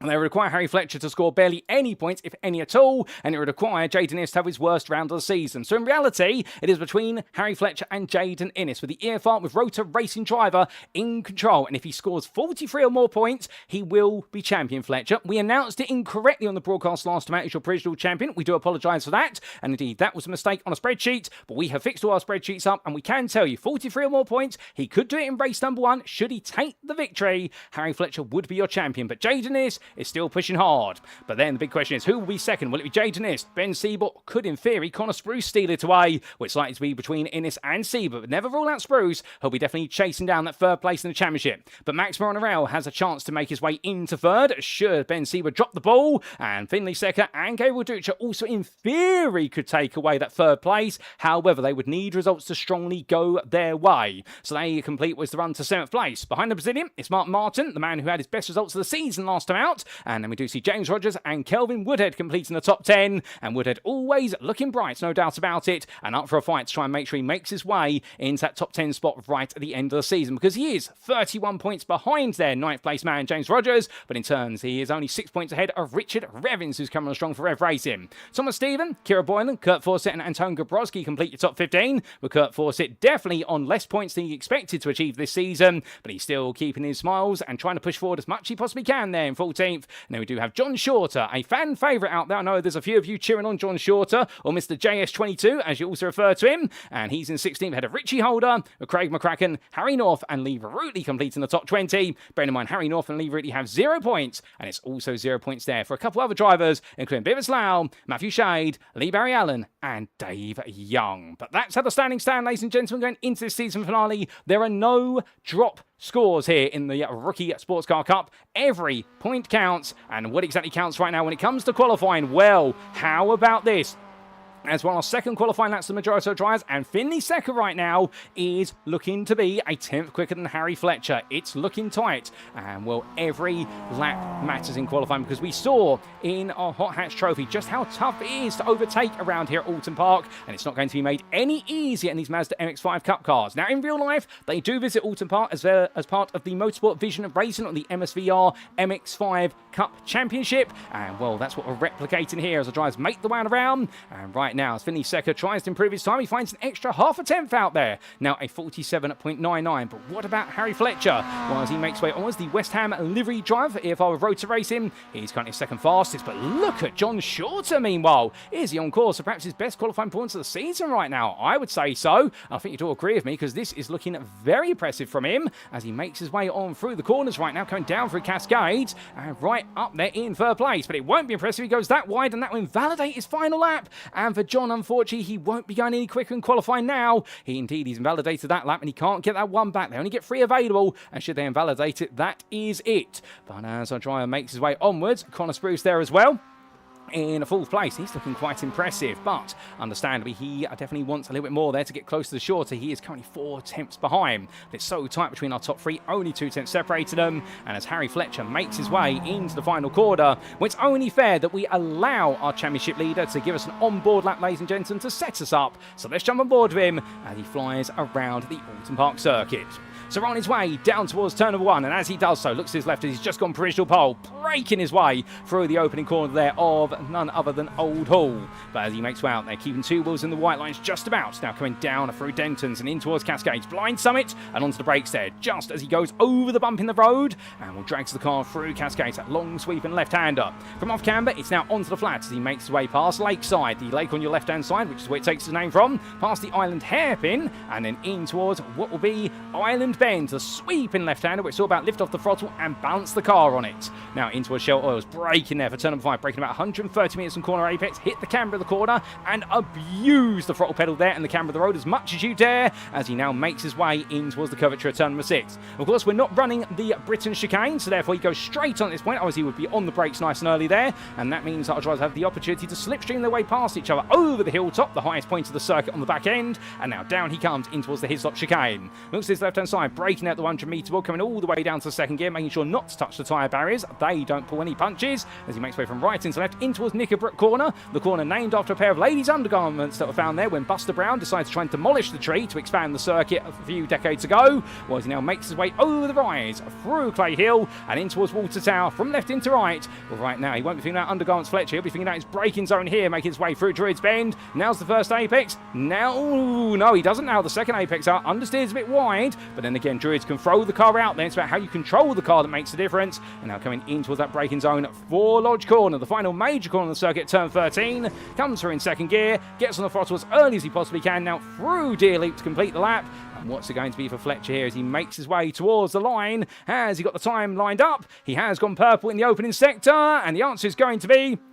And for Harry Fletcher, he does not improve. So, in the end, Finley Secker is going to be a provisional pole sitter who did strike back there. And Secker finding that time right at the close. And where it does look as though right now it'll be a Secker and Fletcher on that front row. Can anybody else improve? Ben Sieber, who has been struggling here. He's going 5th fastest at most. We then do see Richie Holder make his round around. And, well, as Richie does disappear and reappear from the ether, well, right now, knowing there's a bit more to be done, perhaps. Mark Martin as well. How about this? This is not good at all for the eyelash machine. As he makes one through, he's definitely got a looker of an MX-5, I can tell you that. This will be his second lap on the board, and what's it going to be this time? He's currently down all the way. In fact, he's not set an actual valid time, and he won't set a valid time. He's been struggling, and Richie Holder, he has got 30 seconds left. He's going to be the last try to get a lap together. He has improved in the first half a lap quite considerably, so he might just be able to put this all together right at the end. As he comes out the corner, then runs wide, and that's going to invalidate the lap for Richie, and it hits the tyre barrier. And you could say that's really what is a metaphor for a lot of drivers here. A lot of them have struggled. No lap set by Richie Holder, Mark Martin, Richard Revens or Thomas Stephen out of our 16 drivers, so a quarter of our drivers struggling to qualify well. Harry Fletcher takes the second place spot, but it is Finley Secker who takes pole position as the checker flag comes out on qualifying. Secker takes pole. Fletcher joins him on the front row. John Shorter, the season best third, and Max Moron sneaks his way onto the second row of the grid. Well, ladies and gentlemen, with that, they now make the way to the grid for the first of 2 races. But how do they line up? Here we go, as we see them all make the way on, and it is time to find out, as all the drivers get themselves in position. Although, I do believe they were having a slight technical issue with our broadcast overlay. We do apologise for that, and we are just refreshing things for you there, and things are coming back together. And here we go then for our grid, and we can see Finley Secker there taking that pole position, and he will be starting on pole, and only in the end by a grand total of a 10.5 versus Harry Fletcher, the Drive Lounge Racing and EFL Rotor Racing drivers locking out that front row together. Then we do see, and what is third place, John Shorter. A good lap from him, no doubt about it, and he'll be very happy of that, all things considered. The prior two being joined by Max Moron on that second row. Ben Sieber and Connor Spruce line up in row 3 ahead of Kelvin Woodhead and Kurt Fawcett. And then we do have none other than what would be Gabriel Ducha and James Rogers on row number 5 to complete your top 10. Kira Boylan and Jaden Innes on row number 6. And outside your top 6 rows, it'll be Mark Martin and Thomas Stephen, with Richard Revens and Richie Holder completing your starting order of 16 drivers. Now they're all set and absolutely ready to go, ladies and gentlemen, and well, as they all get themselves in position, we do apologise for that replay tag appearing in the top left corner of your screen, and well, we're not quite sure what's happened there, to be honest. It does seem to be some sort of slight technical issue, and we are trying to get to the bottom of that as quickly as we can. And there we go, it has been fixed. Our Sparks in the background doing a fantastic job of making sure everything's working as intended. We could not have any technical faults in our season finale, of course, because we have been building up to this. As the last of our cars get into position, and Thomas Stephen right now getting himself all set, but a brilliant qualifying session for John Shorter. He will start on that second row, and as we look on board from his car, well, the 220 driver here will know that he starts a slight incline uphill. That's why the interesting things about the front 3 rows at Oulton Park, they all start in a small dip and they rise up out of it, so clutch control here is going to be put to the test, because you're launching up a hill, and particularly for your pole sitter Finley Secker, you can see that rise in the road there, but can he pull away and keep this man Harry Fletcher at bay? Well, here come the lights, ladies and gentlemen, for the first time tonight. It's going to be 1, 2, 3, 4, firing lights, a jump start in the background, but it's lights out, away we go as they roar the way down towards Old Hall Corner, and as they come on down, well, right now Finley Secker gets the best start. Harry Fletcher meal tucks in behind. John Shorter and Max Moron side by side. Black flags for a couple of drivers for jump starts, including Kelvin Woodhead and also, I do believe, James Rogers. Oh, and it's gone wrong there. Ben Sieber gets turned around, but the car rolls off the road, and Ben Sieber doesn't cause a calamity, but as they make the way down through Cascade, well, your top 4 together right now, but Max Moron making the jump there on John Shorter. Further back, we've got plenty of fighting here, but a black flag, remember, for Woodhead, so therefore he will need to come into the pits and deserve a drive-through penalty for jump start in the race, as has been decreed by the iRacing simulator. And as all the drivers make the way up towards what we Island Bend right now, well, Rogers and Woodhead, they'll be fighting for position, but they'll also be fighting to be the first to get into the pit lane, given they've both got drive-through penalties as they make their way side by side. But as our drivers make the way into a Shellwell's Bend, well, Richard Revens right now, Mark Martin are fighting. Revens, they're going very defensive in the Rev Racing car. Mark Martin looking for a way through, but back to the front we go. And as they make the way over the rise, well, right now Finley Secker defending as much as humanly possible here, and Harry Fletcher, after a dismal day at Oulton Park compared to what he was targeting, he wants that win. If he takes the win, he will be a champion with a race to spare. Otherwise, if he takes second place, it will go the distance. Although keep in mind with Ben Sieber having things go a bit wrong, and also Jaden Innes right now not in the best of starts either. Things are going a bit backwards for both, and in fact, it could be over just like that. But we'll talk about that a bit later. Meanwhile, as we continue to focus on what's here and now, your top four bolting away as Kurt Fawcett, meanwhile, sees a bit of action behind him. I think that's Mark Martin and Richard Brevins both having excursions there coming out of Knickerbrook. We'll get a replay of that when we can, as these drivers weave their way on through Druids Bend, but Kurt Fawcett started today up into 5th, but battle at the front of the field. Meanwhile, Finley Secker and Harry Fletcher together still. Fletcher thinking about it, but I wonder whether Fletcher right now is taking a bit of a different mental approach this one, because he knows he doesn't need to win these races to become champion. All he needs to do in theory is just simply finish ahead of his rivals, and particularly if they're having a dismal day, which right now Jaden is in 11th, and definitely is having a dismal day, then understanding Fletcher would take that crown very comfortably indeed. But meanwhile, less than comfortable here as the two black machines battle side by side. Kira Boylan versus Gabriel Dutra. Boylan in the end being escorted a little bit wide there. Small touch between them. Oh, goodness me, Kira. And she rejoins. And well, hold up. Kurt Fawcett's had a big run wide there, so it's gone wrong for Fawcett. He rejoins. And as they make the way down through turn number 3, well, Kira Boylan for Motorsport Women right now getting herself back on the tarmac, which we'd love to see. But very easy there. As soon as you get a small tap going through Old Hall Corner, you'll feel it. And indeed, you are forced to understeer wide. It's not the case that you can't control the car. It's the momentum, because that corner is not flat. It's cambered out on the very end of it. But as we do see Kurt Fawcett going on the attack, meanwhile Jaden Innes a bit further behind. The man who can potentially steal away the crown from Harry Fletcher. Right now, this is definitely looking to be a successful theft as he holds 9th. Understandably, his target may also be to potentially finish 2nd or 3rd in the championship. Make sure he picks up at least one of the prizes. As Max Veron, by comparison, up in the 3rd at the moment, is definitely keeping his head down. But this quartet staying together, and John Shorter at the moment is surely thinking about one thing and one thing only, and that is not to get too involved. Now, I am hearing that Thomas Stephen, unfortunately, has had a technical issue with his car. So, unfortunately, he wasn't able to qualify, and for Thomas Stephen, will not be seeing the car out there in this race, and most likely not for the rest of the day, which is a sad end to the season for the man who has been plagued with so much bad luck as Thomas Stephen. In fact, as I said earlier on this season, I think it was last time out, I said, I don't know how many ladders that man has walked under and how many black cats have passed him, but I can tell you one thing, surely he needs to have some better luck one day, because for Thomas Stephen, he had the pace to change the podiums and win this season. We saw that at Snetterton with that brilliant qualifying lap, and it's all gone very backwards from there. But meanwhile, coming towards the end of lap number 2, over 20 minutes of racing right now, and your top 4 still together. Kurt Fawcett, he's trying to recover his way up through the field. He's already back up to 8th place at F33L Esports, and well, he wants more places than that. He's back to where he started, but I think he feels as though he's definitely got in him a top 5 here. But you can see at the head of the run to a 5th place finish, there's Connor Spurrier, 27 driver, being cheered on there by Vinty D. And well, we do see Rich down to 0 there, also cheered on. Oh, and Gabriel Dutra gets it wrong there, coming out to turn 1, and to the barrier he goes there, just dipping those the rear left tyre wide, and we're hitting the barrier there. That's going to be a tow to the pit lane there. That car is going no further, and that's a big knock to the barrier, damage to the front right suspension, and Dutra will now have to get that car recovered and get back out there with the fast repair. As meanwhile, Jaden Innes still battles with Mark Martin. Now they make the way on the lakeside straight here. We can see Mark Martin going to the inside, and we'll get that move done quite quickly. But I think Jaden here thinking about the bigger picture, which is work with the guy in front, and that's going to help you out later on in the race. So an intelligent approach here from Jaden Innes. That might be the way to get this done and to make some steady progress here as the race does go on, to see if that's the way it works out in reality. As meanwhile, Finley Secker still feeding the pressure there from Harry Fletcher. But again, Fletcher, I think, is just playing this smart at the moment and not wanting to fight it too hard. And whilst the drivers roll the way on through, right now, and just keeping it nice and smooth. That is all part of the game plan here as they head up towards what will be Clay Hill and Water Tower. So for Secker, he's in a position which he's found himself in previously this season, which is leading, but of course he has the pressure of the man who really has led the way all season long. Meanwhile, behind them, Max Moron, the Polish driver here, full of enthusiasm and full of spirit. And right now, what can the Sim IT Esports team driver do? Or the Sim IT team, I should say, not IT there, it's IT. And as he makes his way in towards turn 13, what can he do to try and find his way in amongst the top 2? Can he potentially steal away a second or even the win? Add another win to his collection. Well, in doing so, find a way to essentially give himself a good chance of finishing 3rd in the championship. Now, we have had Kelvin Woodhead. He's making his way out of pit road. There he is at the bottom of your camera. Although, sadly, with the way his race has gone, that does put him now the best part of a lap down. And he'll latch onto the back of this lead group here, but he will not have an opportunity really to unlap himself unless they should have the mother of all instants, all 4 drivers. But Kira Boylan, As Kurt Fawcett for close company. Fawcett right now really going on the attack here. Boylan goes defensive into Cascade. First, it gives her a bit of a tap on the rear there. And I think Fawcett just been caught out with the fact Boylan decided to break across the apex of Denton's to go to the inside of Cascade. So Fawcett falls back quite a bit as we ride on board his gyro camera. And you suddenly see by being caught out like that, that gap has opened up from what was no more than 3/10 of a second back to a whole second as they come through.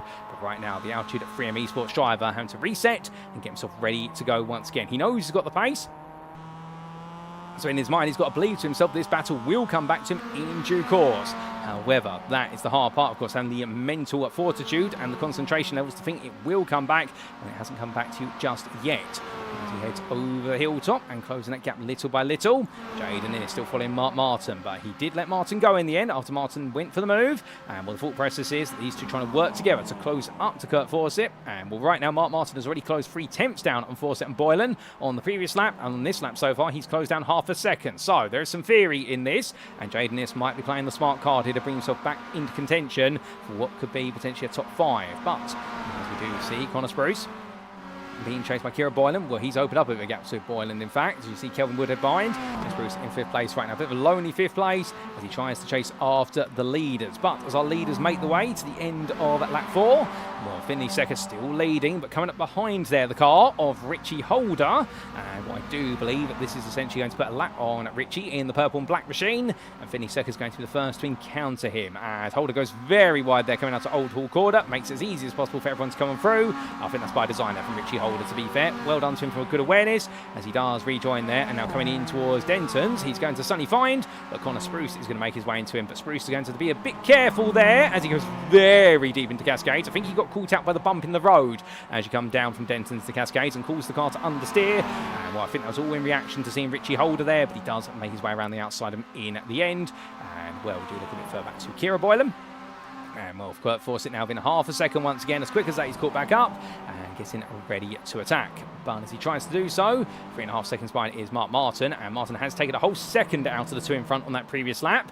So the Hungarian driver right now can see there's a chance for 7th and 6th. Whether there's a chance for 5th place or not, we're not quite sure. But either way, should he finish in 8th right now, he will be your pole sitter for the final race of the day and indeed the season. But Kira Boylan and Kurt Fawcett come back to over hilltop they go, and Fawcett here with the overspeed and the side toe. Well, it's onto the brakes, they're going to Hislop's Bend here, and as they come into the chicane, and Fawcett's going to win that battle of the brakes, scoops his way around the outside to the inside. Classic move there from Kurt Fawcett ahead of Kira Boylan, and just like that moves into 6th place. A lovely bit of work from him. And we've also got a bit of a move coming here from Kelvin Woodhead, who's going to catch Richie Holder napping potentially here as they go for Walter Tout. They are a lap down, and a bit of a touch between the two of them as they go into Druid, and Woodhead in the end gets that inside line, but a very scary moment there between both of them. That could have gone very, very wrong, but not quite so. As they carry on, meanwhile, we look back to the front, and Vinny Secker still bringing Harry Fletcher with him as we head towards the halfway point of this race. And there's still more to come between them, as I believe Kira Boylan and Kurt Fawcett are actually still fighting each other. We will get a look back at that shortly. So much action going on right now. We'll try to pick every little bit we can out of it as they make the way down towards turn number 2. Finley Secker still holding a 3/10 of a second gap to Harry Fletcher, as Kurt Fawcett still on the back of Kira Boylan there. But there's the confirmation they have swapped the places back. And then Jaden Innes under pressure from Mark Martin. He's found his way past Martin. And now Innes here trying to defend, but Martin's going to run around the outside of him. Too wide to come down in towards the right hand of Denton's. Right now, it's going to be Mark Martin moving back into 8th place there, just like that. Great racing between them.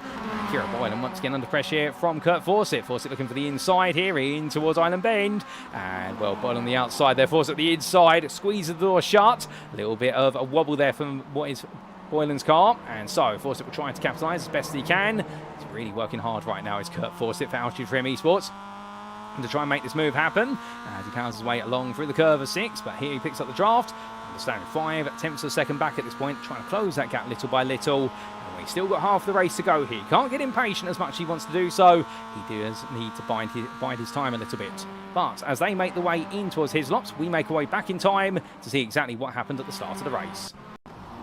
So this is when we did go green flag racing, and there was the jump start you saw briefly from Kelvin Woodhead, and also the jump start there from, I do believe, other drivers. So in the end, it went wrong for both of them. But as we went green flag racing, well, it was a good start there from Finley Secker, getting clear. But Max Moron was the one who had the better launch off of the first 3 rows, and only started in 4th place. Quickly snuck up the inside of John Shorter as Ben Sieber tapped Shorter on the rear, and that's what sent Sieber on around. So mistake there, a costly one, as Connor Spruce took some brilliant avoiding action. This is what it looked like from on board Connor Spruce's perspective. And so making his way into that corner, we briefly lost Spruce to the ether, and then he came back. And well, there Sieber went round, and Spruce had to make a very late call there, just threw the car to left and then straight in the steering wheel, and just managed to get that rejoined. And I think that will be considered the safest rejoin he could have possibly done there, to be fair to him. But it did put a split in the field. So that was the drama that happened right at the start between them. And then we did have what was a bit of difficulty for Richie Holder. And this was Richie making his way over hilltop. At the time, chasing after the car of Jaden Innes, had already fallen down the order and went for a bit of a move. What exactly happened to him as he went on the brakes? Oh, he went onto the brakes there, and the car locked up, and he had to pull it to the right, otherwise he would have collected other cars, and went straight into the tyre barrier there. So Richie Holder, not the way he wanted it to go whatsoever. We then did have this for Richard Revens as well on the open lap. And this was Revins make his way. Well, we had somebody get it wrong there coming out the corner. And I believe that was... Ooh, good speed. Mark Martin, Richard Revins coming together. And the car that went wrong there was Kelvin Woodhead. What did that look like from Mark Martin's perspective? Just came out the corner, went for the move then, looked to the outside, and the Rev Racing machine comes across. I think there was a bit of panic there from Revins, to be fair, as we did see Kelvin Woodhead rejoin. 3 wide's possible there, but you've got to be experienced in that 3 wide. And I think his rookie experience there definitely showing what's going wrong. And to be fair, that's not to be rude about him. It can catch drivers out there in such a 3 wide situation. Kurt Fawcett on lap number 2, he had it all go wrong here through Old Hall Corner, hit the apex curb, and forced himself wide, as then we did see Connor Spruce, Kira Boylan and Gabriel Dutra all get involved. We caught that, but not what Fawcett did to get things very wrong. And then we did see this back and forth only moments ago between Mark Martin and Jaden Innes. This was on lap number 3. And this was between the 2 drivers. They made the way out of turn 1. Gabriel Dutra recovering the car, but as they made the way onwards in the end, well, Jaden Innes coming down. Well, getting comfortably clear. But whilst we're looking at this, we've had some drama for Harry Fletcher, ladies and gentlemen. And this was just a moment ago on lap number 7. So Harry Fletcher was just in front at this point. Went into the... Ooh! Fletcher going straight on there. Well, that's completely unexpected. And what's happened to the EFR with Rotor Racing driver? Well, the car parking up, hasn't towed to the pit lane, but brakes on there. Something wrong with Harry Fletcher's car, and we head back to your live racing. Is he still there at the moment? No, he's going now. But the EFR with Rotor Racing driver having some sort of technical issue there and having to park the car up. And, well, completely unexpected, but suddenly what was looking to be a 2nd place, and with it, a chance at the championship. Well, we've had confirmation there from Sky and Mayonnaise saying gas pedal failed, so that explains it. Thank you there, Sky and Mayonnaise, coming in clutch in the YouTube chat, and we'll really appreciate it. If any of you, by the way, tune in, do have any insights or any information that we can use in this broadcast that you're aware of, do feel free to share it, because at the end of the day, sharing is caring, and we care a lot about making sure we know the full story of our Rookie Sportscar Cup drivers all the way to the finish. But that explains it then.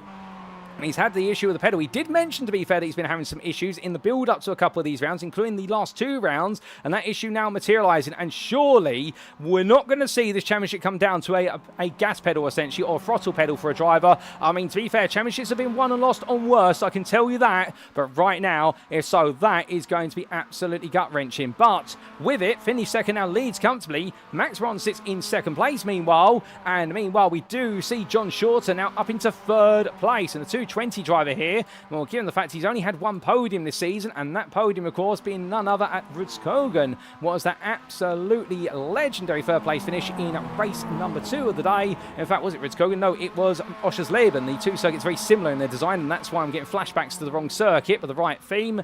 But either way, right now, well, John Shorter definitely in a very happy place. Behind him, that's Gabriel Dutra is a lap down, and then Connor Spruce right now in 4th place. But the privateer makes his way onwards, and as he does so, the 27 driver has the growing presence, perhaps, of Kira Boylan's trying to chase him down. Kurt Fawcett there behind as well, and these drivers roaring the way through the corners. But as they come through turn 1, well, right now, Kurt Fawcett right there, and looking to attack once again, but Boylan doing brilliantly, and she's really, right now, chasing a great result. In fact, should Kira Boylan take this 5th place, it would be her best result of her championship campaign.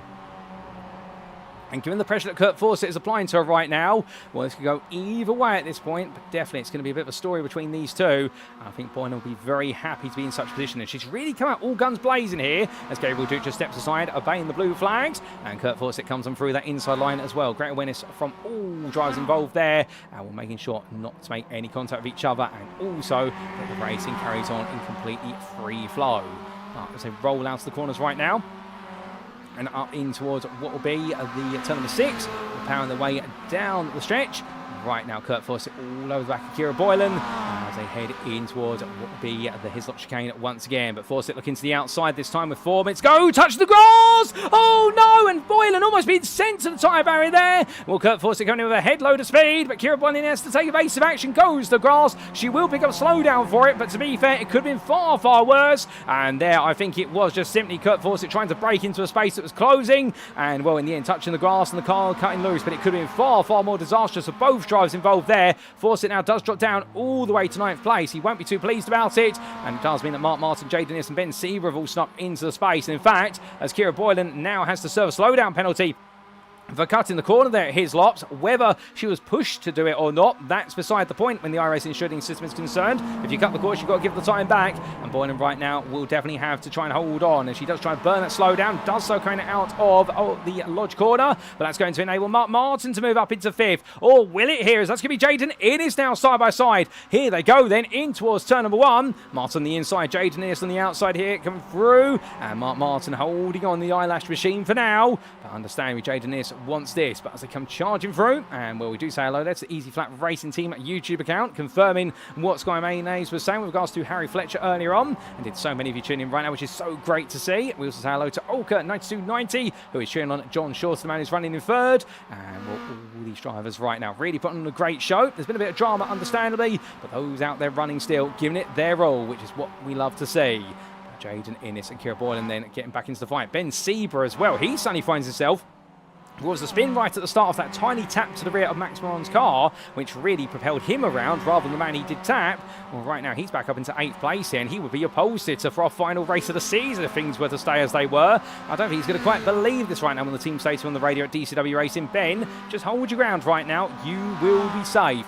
As he comes down the hill and in towards the Hislop chicane. But as he does, the number 26 driver right now definitely keeping his head down to the ground and on his way through those corners. But still some time left in this race as our leader, Finley Secker, makes his way through turn number 13 for the penultimate time in this race, most likely, although it's going to be very close here. Are we seeing a white flag? Yes, we are. So Finley Secker, as I look at my quantitative window, is on to the final lap. And one more journey between him and the finish in this one. And with it, understandably, it is going to be for Secker a result that's up there some of his best this season. He had the win in the sprint at Oulton Park, and this will be his 2nd sprint win of the season. Of course, we always refer to the first race as the sprint, and then the 2nd race as the feature.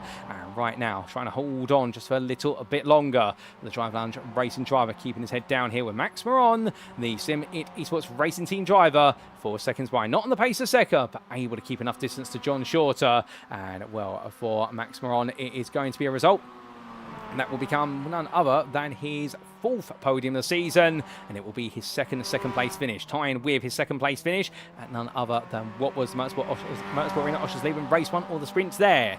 As he comes out to the corner and makes his way around, right now all the battles seem to have calmed down for now. However, will there be any more twists in the tail here right at the end? We've had some dramatic moments, we've had some huge changes, and perhaps the biggest one, of course, was Harry Fletcher to park up and resolve his throttle pedal, and since getting it resolved, he is now in 11th place here. That's where he's going to start for race number 2, but for Fletcher, the wheels falling off the proverbial bus here right at the end for the 66 drive. Well, the upside of all this is that his main rival of Jaden Innes is on course for 6th at the moment, so theoretically Harry Fletcher is going to see his lead shortened, but not by much. But it won't matter to this man. Finley Secker, 6th in the championship coming into this round, for as he makes his way out the last couple of quarters, only one more corner to go before he does see what will be the checkered flag and his second win of the season. He makes his way through, and he does so, taking pole position and withstanding the pressure of Harry Fletcher. And for Finlay Secker, it's a huge achievement at Oulton Park. He goes on to take his second win of the season for Drive Lounge Racing, and as he does so, Max Moran comes on through for his fourth podium, another second place, and then John Shorter makes it only his second podium of the season to go with the one at Oschersleben, the privateer. Connor Spruce comes on through to fourth place, a brilliant drive from him. A lap down behind will be Kelvin Woodhead there, finishing 12th, and then we will see 11 seconds behind Mark Martin coming through adversity to come through in fifth place, and bringing with him Gabriel Dutra a lap down. Jaden Innes there, but look in the rear of the picture, it's going to be a drag race to line, and is it Ben Sieber or is it Kira Boylan?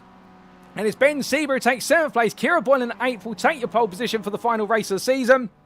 And Kurt Fawcett takes 9th in the end, recovering there after what was a chance at a top 5.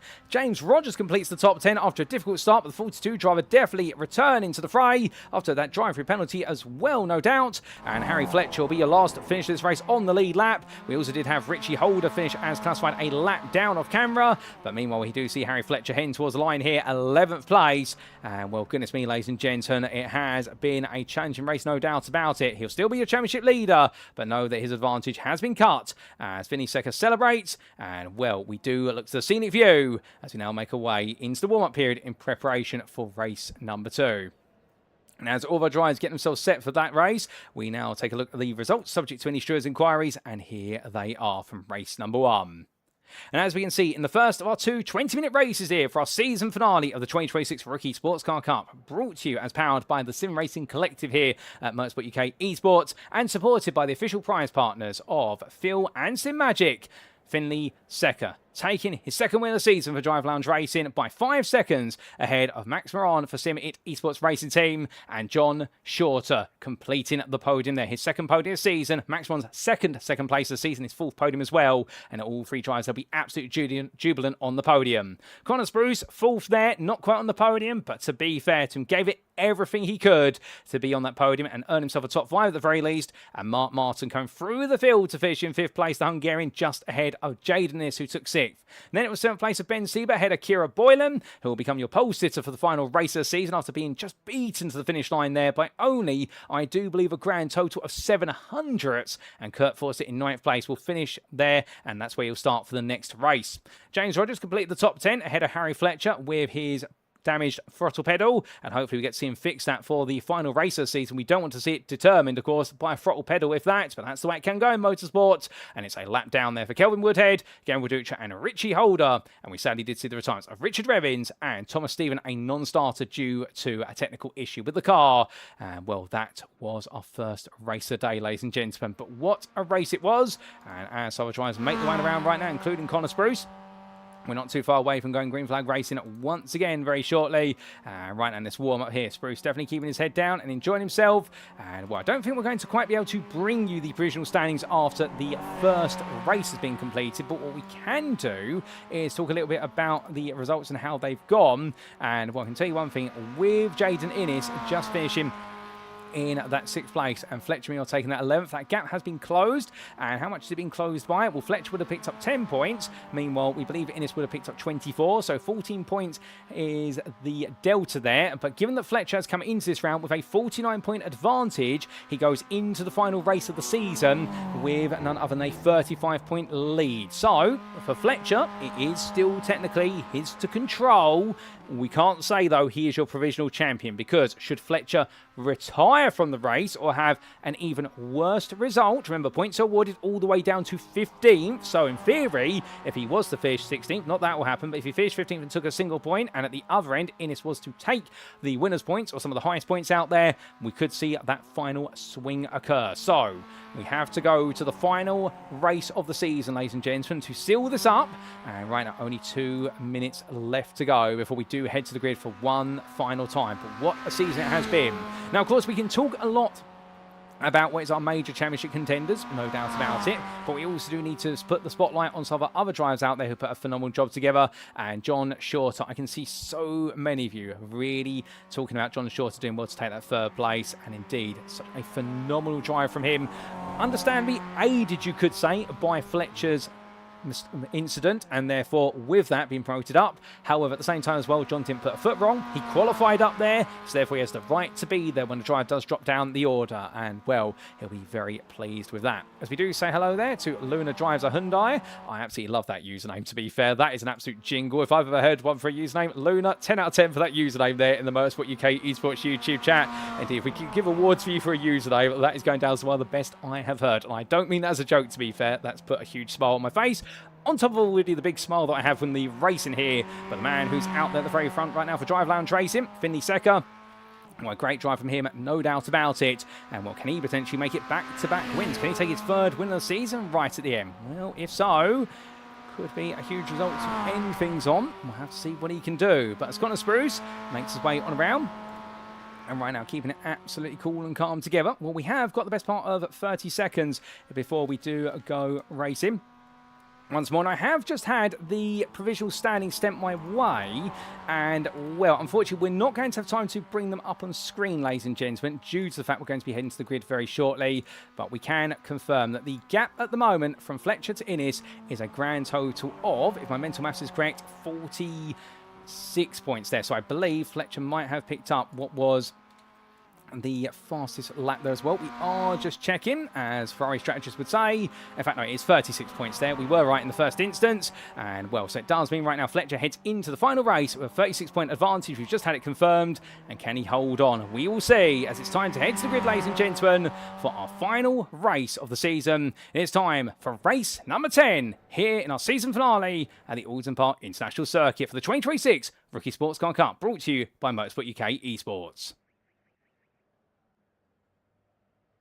And as all our drivers make their way onto the grid for the final time this season, this is how they line up through the top 8 inversion. The results from race number 1. Kira Boylan, the 8th place finisher, takes pole position for Motorsport Woman, joined on the front row by Ben Sieber for DCW Racing. Then it's Jaden Innes and Mark Martin together on row 2, with Connor Spruce and John Shorter on row number 3. Row 4, it's Simit Esports Racing Team's Max Moron, ahead of Finley Secker, your winner from race number 1 for Drive Lounge Racing. Kurt Fawcett will be joined there for Altitude 3M Esports by the privateer James Rogers. And on row number 6 to complete the top 12, Harry Fletcher for EFR of Rotor Racing and Kelvin Woodhead. Behind them on row number 7, it's Gabriel Duch, the privateer, and Richie Holder. And then we see Richard Revins and Thomas Stephen completing that order. But sadly, we won't be seeing Thomas Stephen take to the grid for this race due to the ongoing technical issue with the Scotsman's number 4 Mazda. And therefore, his season has come to a halt. But as all drivers take their slots on the grid, we're not too far away from green flag racing. We did, of course, have 2 jump starts on race number 1.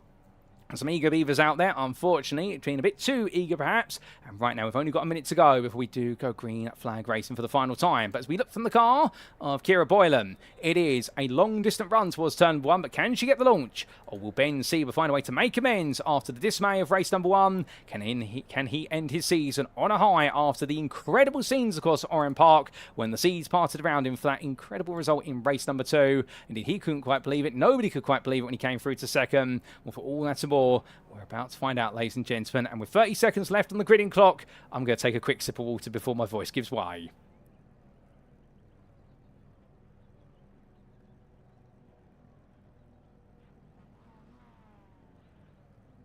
And well, ladies and gentlemen, I've taken my water. And indeed, if you haven't gone to the bathroom now or haven't gone to top up your liquid refreshment, it may be a bit too late. Because 10 seconds left before we do see those lights come on.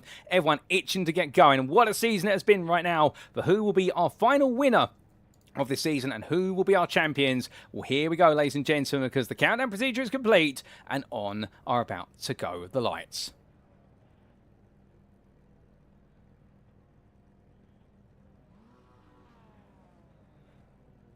In fact, I do believe we're having a bit of a delay with the start lights procedure there. I think we are getting an extra minute being added on. That is just in case Thomas Stephen can get onto the grid. So as we do wait just that little bit longer. Well, of course, for this man, starting the lowest he's ever started a race this season in 11th, Harry Fletcher, the championship leader. All he needs to do is finish close behind Jaden Innes, and he will have this done. But there come the lights, ladies and gentlemen, for the final time. And it is going to be 1, 2, 3, 4, 5 lights. and it's lights out, and away we go for race 10 of 10 as they roar the way away here at Oulton Park. Everyone's safely away this time. No jump starts from anyone. Everyone's learned from race number 1 as they make the way down in towards turn number 1. All Ben Siebel looking for the move, but Kieran Boylan defends it well. Further back there we see Finley Second already going in attack, but Max Moran making his way around the outside of John Shorter. Everyone's safely on through the opening bend. Now in towards Denton and the Cascades. They come down, and right now Boylan holding the ground as Jay Dennis knows he needs to get to the front of this field, and then just hope that Fletcher can't carve his way through. Contact between him, Sieber. Connor Spruce taps the rear of Innis, and they all spread, and that's going to be Finley Second caught up, and suddenly through drama, your big belligerents in the championship campaign are down the order. Oh, there's contact there as well, and I think Jaden Innes has been turned again. And were so, that's disaster for Innes. Couldn't quite see who that was, but I think it was Innes being caught out there. And well, Sonny, the path has been cleared for Harry Fletcher as he makes his way around the outside of Kurt Fawcett. But now, can his throttle pedal hold it together for 20 minutes here in the final lap? That is the final question that he needs to find an answer to. If it can't, then it could still change as they make the way all the way onwards, and as they do right now, side by side for Kurt Fawcett and Harry Fletcher as they head over. And remember, for Fletcher right now, not that he knows it necessarily, although the team will probably be on the radio to him, they'll probably be telling him where Jaden Innes is. That's the main threat, and Innes right now all the way down in 14th place, but Fletcher wants to take those places. He wants to end this season on his own personal high, and who can blame him for it? As Gabriel Dutra right now would like an opportunity to go battling as well. Takes a lot of curve there at Nickelbrook corner, and right now the Brazilian driver tucking back in as we had John Short have a bit of a moan at the Hislop chicane, and he's dropped a bit further back down. So John Short has lost out to 11th now as we understand it, but you're right on board with Dutra here as he looks to attack Fawcett and Fletcher in towards Druids. A bit too far back at the moment. He's got Kelvin Woodhead behind him. I could see Kelvin back up there as we look to the rear of Dutra's car, and you can see the man is in the midst of a pack as they get ready to end the opening lap. As they come through the lodge corner, runs very wide as Dutra. In fact, so wide he takes the grass, and that's going to move from Kelvin Woodhead, gets him through. Oh, hold up a second. Kurt Fawcett's got around. I don't believe it. The 113 driver who made his way all the way through the field of race number 1, all for it to go backwards down the order. Well, he sent himself back down the order this time, as meanwhile, on to lap 2 we go, and Mark Martin battling his way out the inside of Kira Boylan for the lead there, going through Denton into Cascades. On to the brakes they both go. And as they do, well, Mark Martin right now goes very deep, and Boylan takes the place back. And Kira Boylan right now just driving smart here and simply saying, well, as long as they do the right thing, it's not going to go wrong. So Kira Boylan right now back into lead there, but now here comes Max Moran. And, well, Max here, remember the fact that he has not taken a win this season. He's taken plenty of podiums. He's been third twice, he's been second twice, but he's never been on the top step. Can he hold on here and try and take that final win of the season? We'll have to see what the 89 driver can do. It means so much to him if he can, to be fair to him. As he makes his way onwards, Harry Fletcher, meanwhile, on the back of James Rogers. James Rogers as well with an opportunity here to potentially bring on home his best result of the season, as his previous best has been a 5th place, and that, of course, was in race number 2 last time out at Oran Park, but he would like to see him go full for even onto that podium himself. So right now, with all the chopper change, the drama at the start as well, it's definitely served to mix things up very nicely, as meanwhile, it looks to Kurt Fawcett. He's trying to recover now. John Shorter on the recovery as well, but that is not a healthy or happy looking MX-5 in the hands of John Shorter.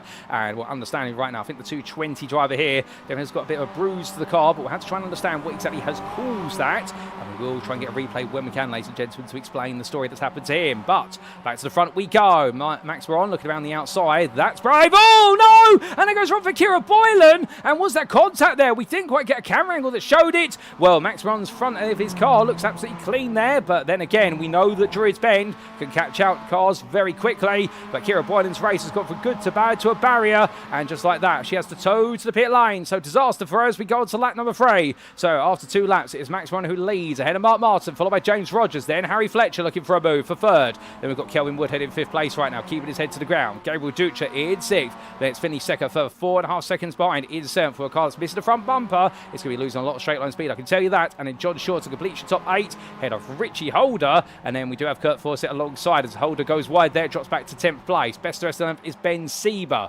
but as Max Moran makes his way down towards Island Bend, we'll look behind. There you'll see Mark Martin. Harry Fletcher, meanwhile, attacking on the inside there. James Rogers moved into 3rd place now. On to the podium spots he goes. Meanwhile, Kelvin Woodhead looks for a move on the inside of James Rogers. That's not coming forward. And your number 29 driver here trying something. I think also respect to the fact that he needs to build that confidence in the brakes if he's going to try and go for a bit of a cheeky move.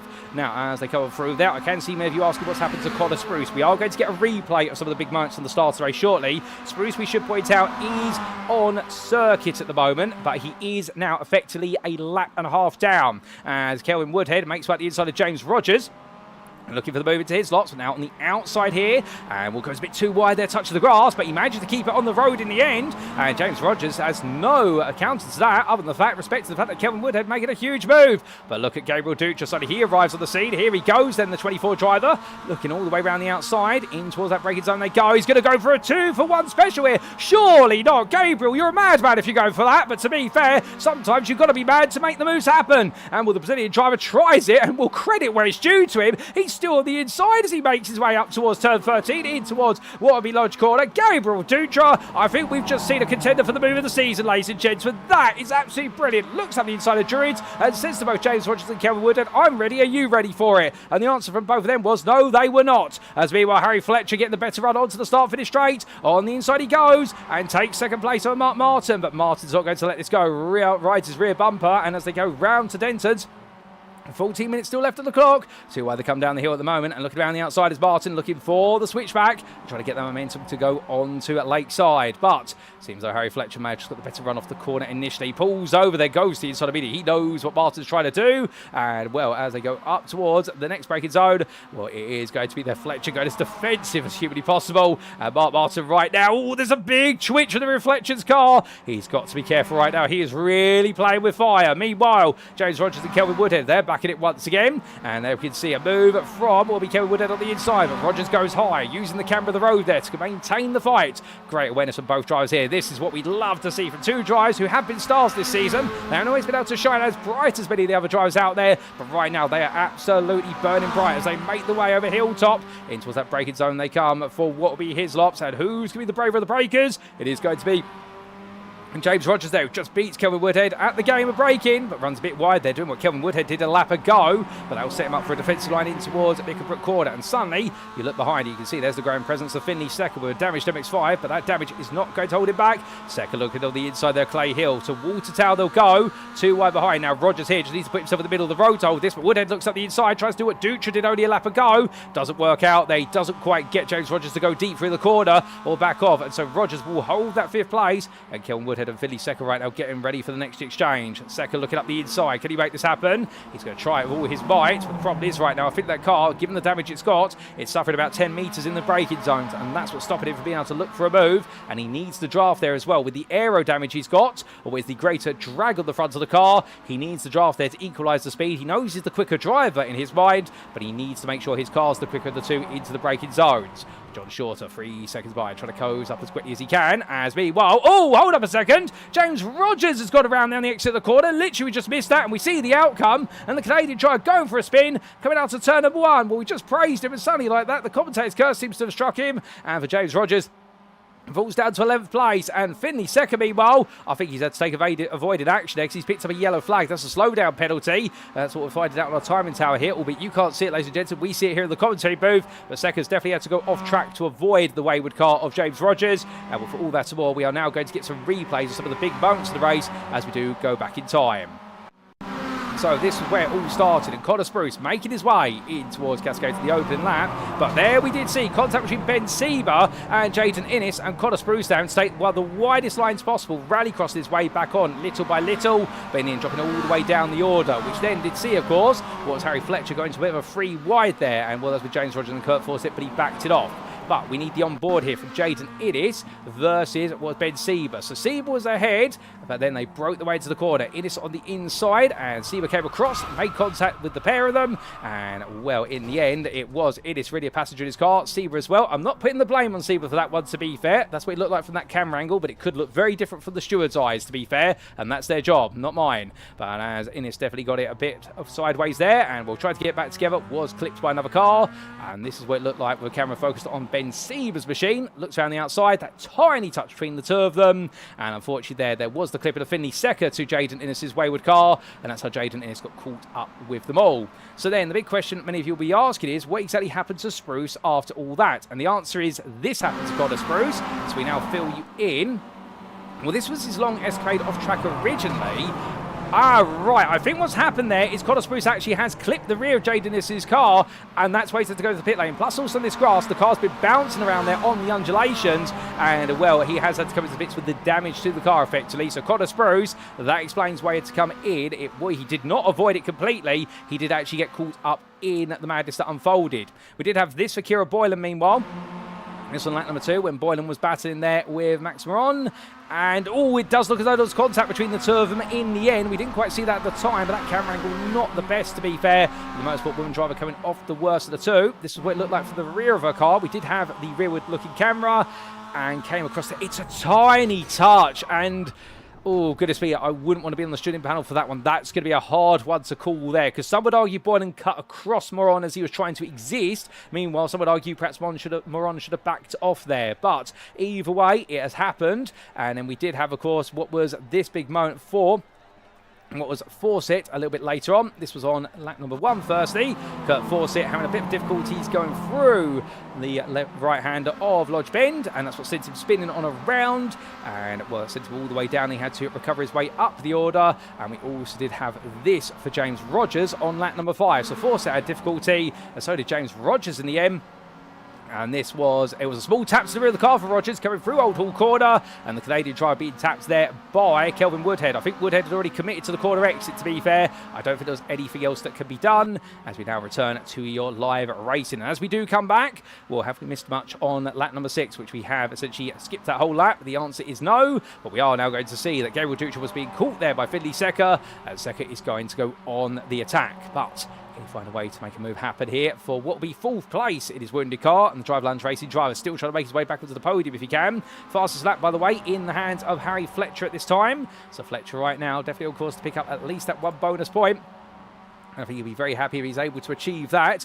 Let's wait and see what the game plan is going to be there for him as they roll the wheel through. But right now for Finley Secker, his thought process will be one thing only, and that is make this move happen, get into 4th, and then see if he can get onto that podium. Dutra goes a bit high, Secker looking low, and too wide the exit the corner here. And Finley Secker, when the doors open to him like that, he's never going to say no to a potential move, and just like that,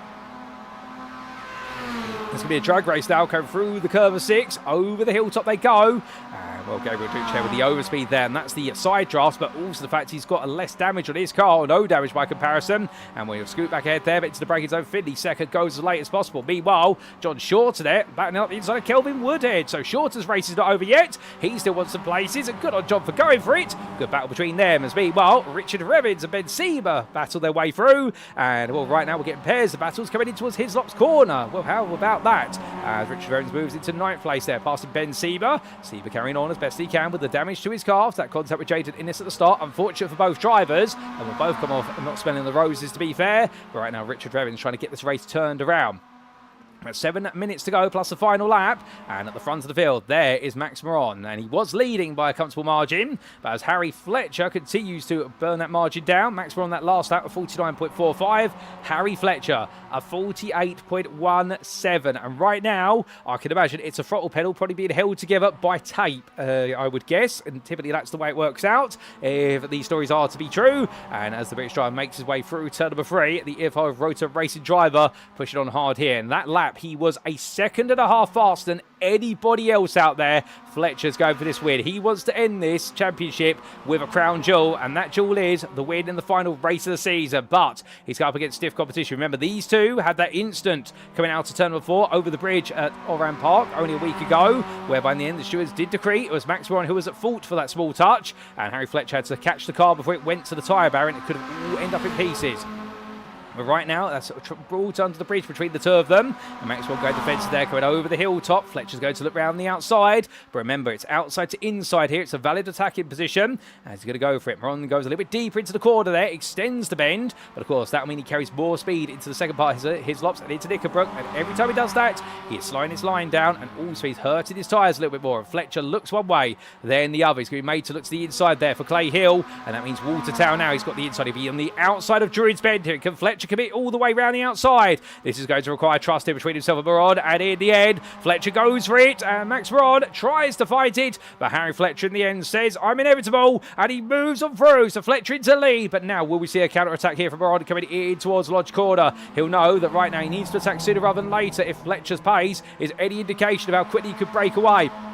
And the EFI Road to Racing Drive takes the lead, and right now, this would be a result that, as we understand it, would provisionally make him your 2026 champion ahead of what would be, I believe, still Jaden Innes. But we'll get all confirmation of that and more towards the end of today's broadcast, ladies and gents. We do have a whole team on standby doing all the maths as well as what we've got here in the commentary booth. But Finley second, meanwhile, up the inside there of Mark Martin, and he's going to try and take third place back. Will he successfully do it? Well, as they make the way on the short run into Denton's right now, he's not done it yet. Is Finley Secker. He still wants this place where he can.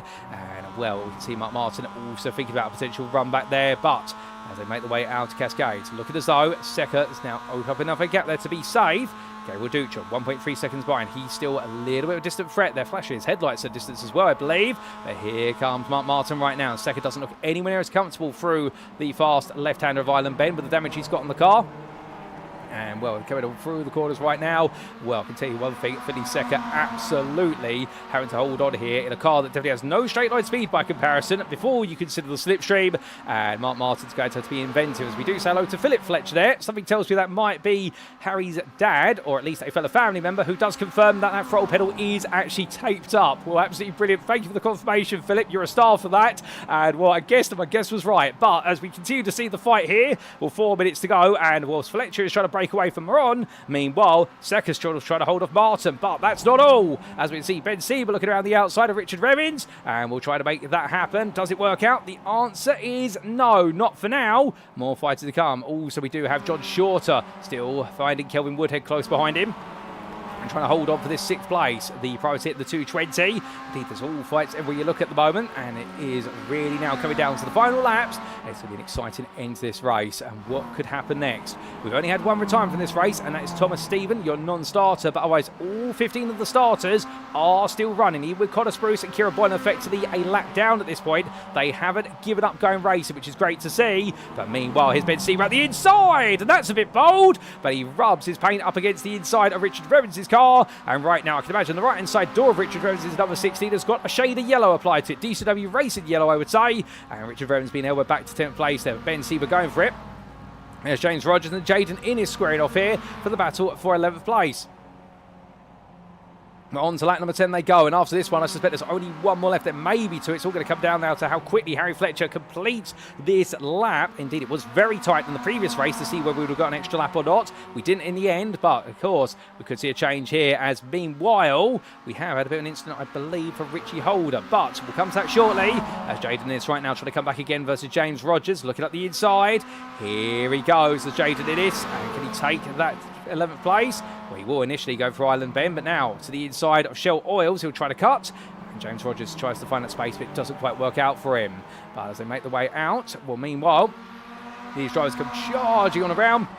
And as they do, will Harry Fletcher make his way down towards what will be Druids Bend. The EFR with Road to Racing Drive going in towards Druids. 2 minutes left on the clock. And right now for Fletcher, all he's got to do is lead this lap and then most likely one more. And it will be a provisional crown for Harry Fletcher, as Max Moron sits behind 7.5 tenths adrift. 9 seconds behind. There's Finley Secker and Mark Martin. But Gabriel Ducha looking for the move here on Martin. He's had a good run there coming out to Druids Bend. And Gabriel Ducha will take that as they make the way into Lodge. John Shorter slowly catching up on these. Good observational awareness there for Rich down to 0. Catching out as John Shorter runs a bit wide there. But there they go. White flag is waving. We can confirm. So this is the final lap of the season they go on to. We're only going to get 11 laps, not 12. And right now, Gabriel Ducha 1 second away from the podium. Can he get himself onto the podium? Or will he not do so? We'll have to see. Remember the fact he has only taken 1 podium this season. It was last time out in race number 2 at Oran Park. Can he make it 2 podiums, or will he be made to wait? And how did he get that move done? Well, here's a quick explanation.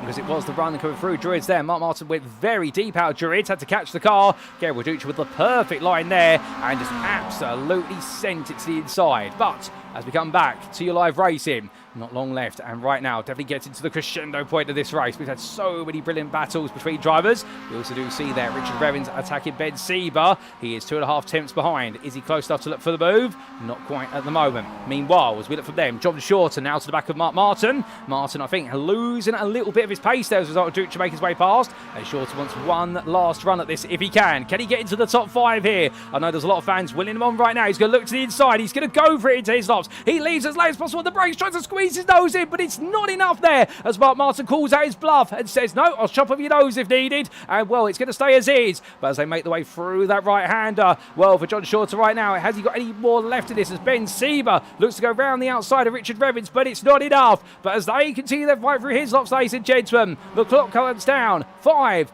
4, 3, 2, and 1. And as he comes through the corner, the checker flag awaits him. And whilst Oulton Park was a rough round and the first race of the day saw his throttle pedal to be stitched up, win the end for Harry Fletcher. He won't be denied victory in race number 2. And with it, here's your provisional 2026 Rookie Sportscar Cup champion. Head of Max Ron there, who takes the run-up spot, and Finley Secker recovers Sand's front bumper to 3rd place. Gabriel Ducha comes on through for 4th, just missing out the podium ahead of Mark Martin, who holds off John Shorter for 5th, and then it will be Kelvin Woodhead in 7th place, 10 seconds behind. We will see Kurt Fawcett come through to 8th place in the end, but look at this battle to line for 9th. It's Ben Sieber who does get the upper hand of Richard Revens in the end. He takes 9th, Revens in 10th. I'm not quite sure whether that means Sieber is 3rd or 2nd in the championship, and the same for Jayden Innes who takes the 11th, so I'm not going to call that yet, ladies and gentlemen, but James Rogers comes on through to 12th, and then we will see 20 seconds behind.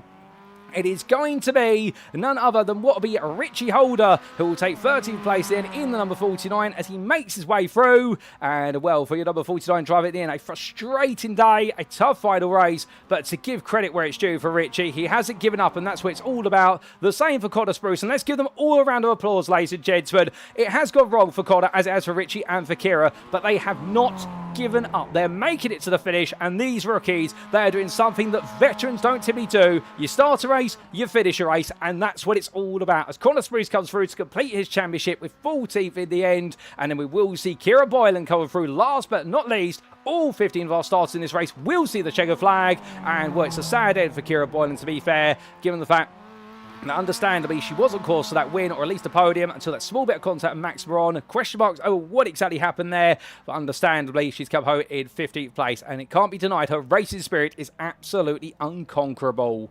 But as Harry Fletcher parks up there, and well, we get to see 3 of our big stars lined up together, and we're all sat comfortably. A few cars there looking a bit bruised, no doubt about it. We've got some donuts being done by Kelvin Woodhead. He's had fun out there, and we've had fun, ladies and gents. I think we've all enjoyed all the great racing. And, well, let's take a look at those race results subject to Eddie Stewart's inquiries. And here they are as they come up on your screen.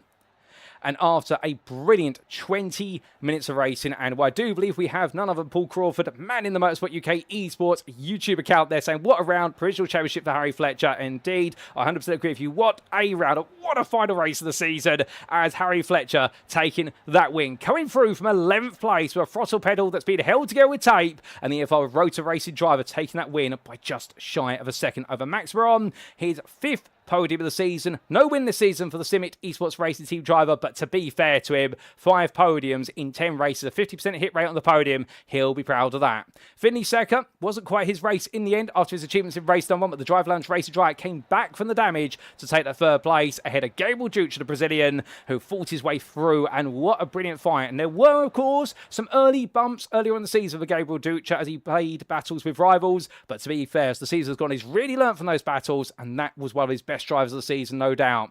5th place there, Mark Martin, the Hungarian driver with the eyelashes, just losing out in the late stages on that podium, but also Mark doing a brilliant job there fighting hard, and John Shorter missing out by 2 tenths of line for a top 5, but John, in a heavily damaged car, fights his way back up to 6th place. Kelvin Woodhead in 7th there, and ended his season with donuts. He was happy with the way it's ended. Ahead of Kurt Fawcett there for FINALE Esports, and then Ben Sieber and Richard Revens had a great fight at the end, and regardless of where he's finished in the championship, Ben Sieber, I think, will be happy to finish with a battle right at the end there and taking that position by only 3/10 of the finish.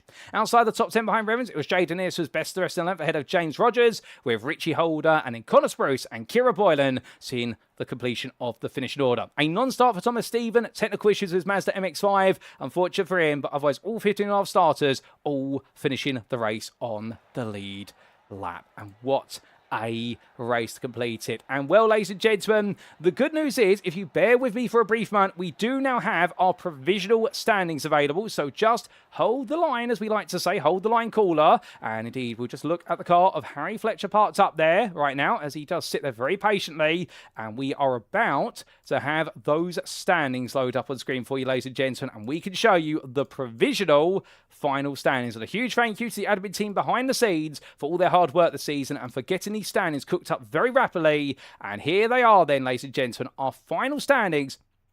I do believe, as they get ready to come up right now, we are just double checking to make sure these are right. And the answer to that question is yes, they are. And here are your final standings, your provisional final standings for the 2026 Motorsport UK Esports Rookie Sportscar Cup, powered by the Sim Racing Collective, and of course supported by official prize partners FINALE and Simagic. And as we look all the way to the top, Harry Fletcher, your champion on 361 points EFR with Rotor Racing, head of Jaden Ennis. Runner-up, the Privateer, on 289 points to 255 of Ben Sieber for DCW Racing, who, despite his misfortune in both races, held off Max Moron to third place and will take home the P700 pedals with the field gloves by only 5 points in. But understandably, when Max hears this, I think he will be a little bit upset given how hard he's worked today. But to be fair to Max, he threw everything at it and he's earned himself a deserved fourth place. And look at how close Finley Secker was to stealing that from him, and also that third place of Ben Sieber.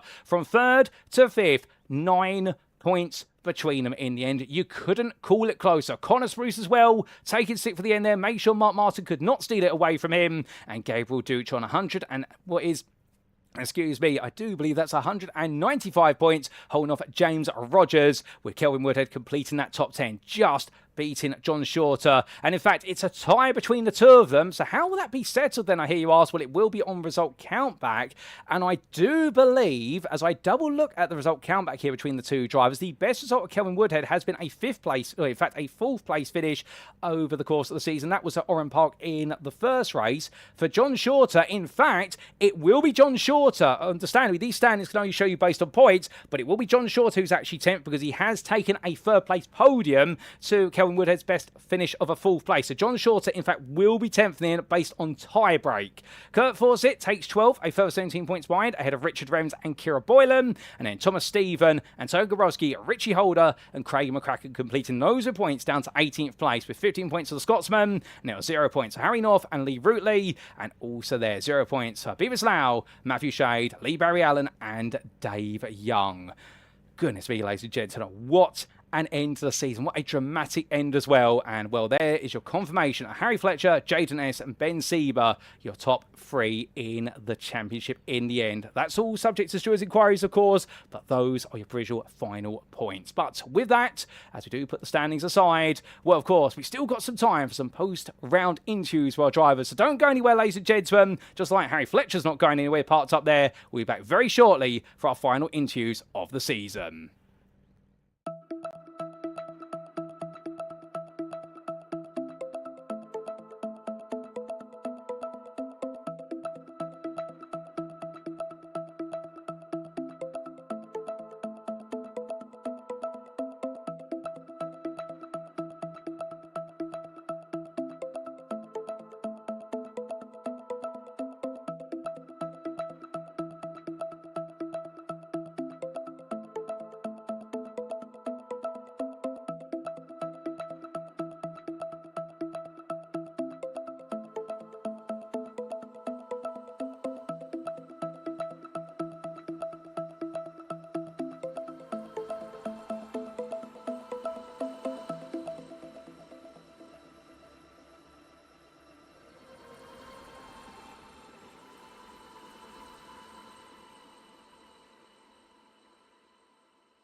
Alrighty, ladies and gentlemen, without further ado, it is time to kick off our post-round interviews for the final time this season. And, well, we could only kick off with one driver because joining me now, it is none other than your provisional 2026 Motorsport UK Esports Rookie Sportscar Cup champion. It is Harry Fletcher. Harry, you've won it. How does that sound? I had to do it the hard way, didn't I? Oh, it feels brilliant. First major championship win. Oh, this is what you kind of like. Well, I wouldn't say dream of, that would be in your IRL car. Oh, but this is almost like if you can't do the IRL car, like you want to start winning championships. And yeah, what a way to win it. Oh, 100%. I mean, like you say, it was not the easiest way to do it. But of course, if we put Oulton Park behind us, because that was a bit of a blip of the season, you came here... And Oschersleben. Indeed, Oschersleben as well. You wanted to start off strong here, but in qualifying, second place to Finley Secker. I mean, was that a shock? Sort of not, because I remembered it was Oulton Park, and I do not really tend to go well here. I did mess up a little bit in qualifying, ran a little bit wide turn 1, turn 5, and turn 12 I did a bit. So there was probably about 2 steps of maybe just enough to tip it, but I don't think it would have been. So I wasn't too shocked. Had gone quicker in practice, but practice is practice. But we knew what we had to do in race 1. Oh, indeed. And, well, race number 1, of course, we did see you, and I think this is, and I'm not being rude when I say this, I think we saw a very different style of Harry Fletcher in race 1, where after Finley Secker held the lead, you just seemed to wait behind him. Was the game just simply wait until the end? Almost. It was more so stick with him, pull a gap to Max, because we knew it was quick. We knew it's tight here at Oulton Park. It is. You really need to put trust in the other guy for it, and just with the title on the line, I weren't trusting anyone. I wasn't. It didn't matter who. And so I thought I'd wait for him, and then maybe like pressure him more, because I knew I was consistent. I knew he was quicker, but I knew I was way more consistent. So just waiting for those mistakes, which I did start seeing make, and just wait for that perfect opportunity to slip past. Well, it looked like that opportunity was going to come at some point, but then suddenly we saw you parked up at the Hislop chicane. What happened? This has been an ongoing issue. It actually almost ruled me out for Snetterton. I'm on the Thrustmaster TX and TLCM pedals, and the wire, I've had it for a bit of a while now, to be honest. Sometimes the wire can go and there'll be no warning other than the throttle pedal will stay jammed wide open, so the car becomes a runaway. So I have an ignition button mapped just in case of this. The thing that locked it in place to the wheelbase broke before Snetterton, so we have quite literally had to take that up, as my dad put in chat.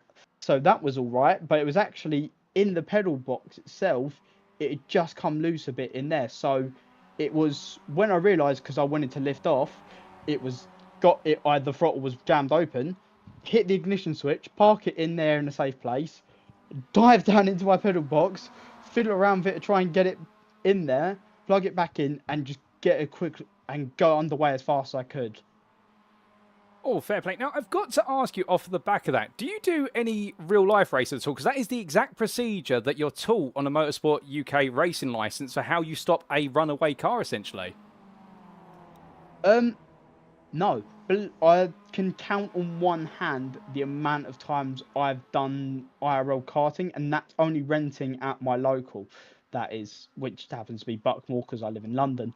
But yeah, no, I literally never had the budget for it. Like, not even like the remotest karting, even rental, it's a struggle. Oh, fair play. Well, go on. It's just from car, and then like from where I've had it before, and I thought that's the best thing to do. I am a mechanic just finished motorsport with mechanics at college, so that's kind of applied that logic. Kill the ignition, throttle can't do anything. Oh, fair play. Appreciate you filling us in there, because I just thought I'd throw that insight in there for those curious, because that is exactly how you stop a wayward car you're taught to when you do go racing on a circuit in the UK. But coming back to esports racing here for yourself. So, race number 1, got the throttle pedal going, as you say, with your dad taping it up. Then race number 2, we saw you go on an absolute stormer to the front. But again, playing it safe and making the moves when they mattered. I got very lucky in turn 3, the way I see it. But I got told over the radio that with the way the points worked, it was P10 and I was P11, and I knew it was a lot quicker than the other guys around me. And that's how I went to them. They're all decent. It's just practice helped out with that. And so I knew like, all I had to do was there. And then I saw the incident happening at turn 1. So I knew to stay to the inside as best I could because I could see them and you talk to aim for the spinning car in real life and in esports. I knew that was going to happen. And once that was there, and as soon as I saw that was Jaden's car, I knew I was home free. So no, then it was just don't do anything silly and just have fun. And boy, did I have some of that. Oh, 100%. Yeah, plenty of fun out there. Gradually battling your way forward as we do see some replay footage here of you passing Max Moran. I thought it'd be a second. No, not Max Moran, passing Mark Martin for second place. But every time it looked as though with the moves, it was a very decisive when I go for it, it's going to be mine. There's none of this. It's 50-50. We might be battling into the next corner. You can't afford to do it around here because the track's so narrow, and when you're in these positions, and from the limited experience I have got in rental karting and my experience in racing beforehand, when you stick it, you've got to make sure you stick it, because if you leave it 50-50 there, they're going to send it, and, well, some of these moves are who wants it more, and I decided I wanted it a lot more. Oh, 100%. You definitely wanted it. And, well, we saw you then make the move on Max Moran, who, to be fair, defended well. The two of you, of course, have had your instance in the past, but clean battling between the two of you for the lead. It was just an unfortunate one at Oulton Park, really. I didn't really see any blame on him for it. It's like it was just one of those. Just, we weren't expecting it. I know he's quite young, I'm pretty sure, and he's a Sim Motorsport Academy, so I knew he was going to be pretty good to race with. And yeah, I just thought, I know where I want to do it, I'll stick it there. Oh, fair play. And when then you made the move happen, and as you came out the final corner to see that checker flag, I mean, it must have felt like a big weight off your chest in terms of champion and ending the season on a win. Well, yeah, it was. I had a bit more relief into the chicane because that's where I knew he was too far back and he struggled a little bit through Druids. So I was like, oh, the relief was off then. And then as soon as I come around the final corner, I tried to get a bit sideways, but I wasn't going to be able to do it with these cars. And then, just pure joy, pure joy. Oh, fantastic. I mean, absolute joy. And I can imagine how happy your family are and friends as well. And I have to ask, what's next for you? You've won the 2026 Rookie Sportscar Cup. What are you setting your sights on next? Have you got anything planned? I have actually got the 4-hour at Brands Hatch with the Sim Racing Collective, which I know you commentate for. So you will see me there driving with my engineer. So you'll get to see him have a run at home track for me. So that'll be fun.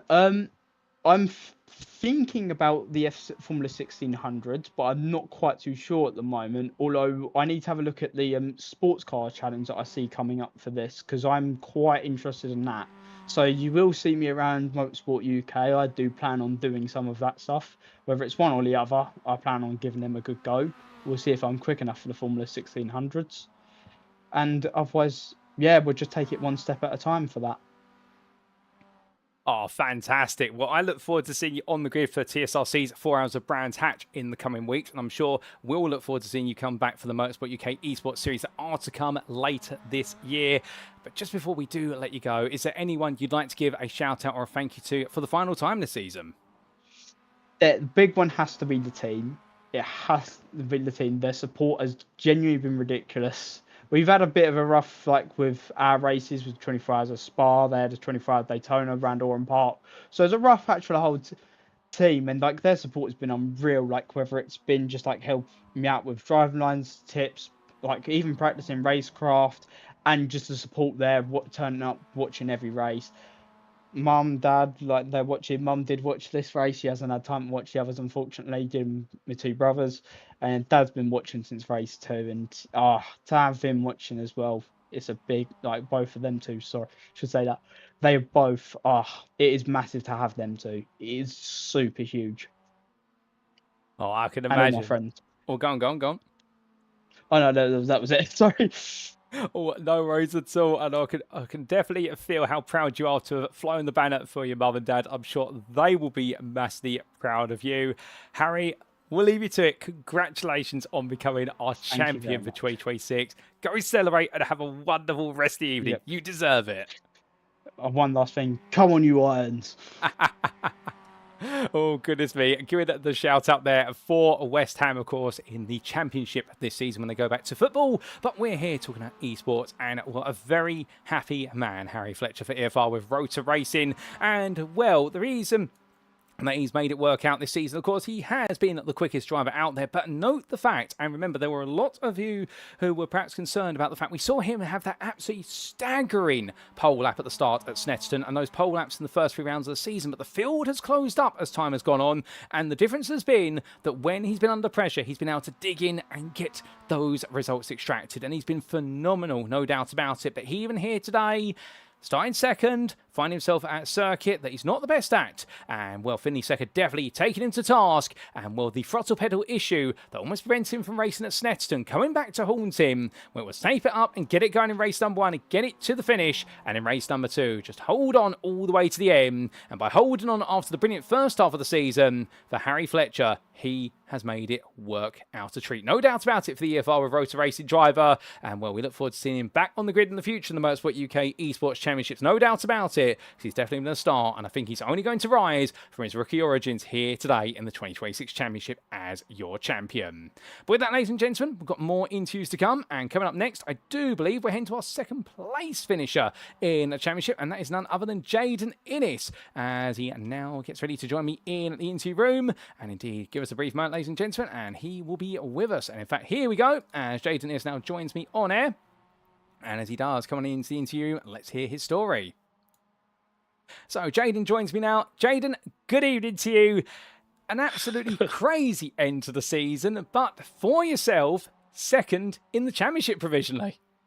Yeah, I'm very happy. Obviously, I didn't, not the best performance out there, but I mean, I was consistent through the whole season, and that was the main thing I really wanted to have this season. So, with all those top 5 finishes, especially in the last couple of races, it really came through. Oh, indeed. There's been some really standout performances from yourself, and like you say, those top 5 performances, plus also getting onto the podium. But here today, I mean, you were technically the only driver who could have stolen the crown away from Harry Fletcher, but something tells me perhaps the focus was more on making sure you finished second in the championship.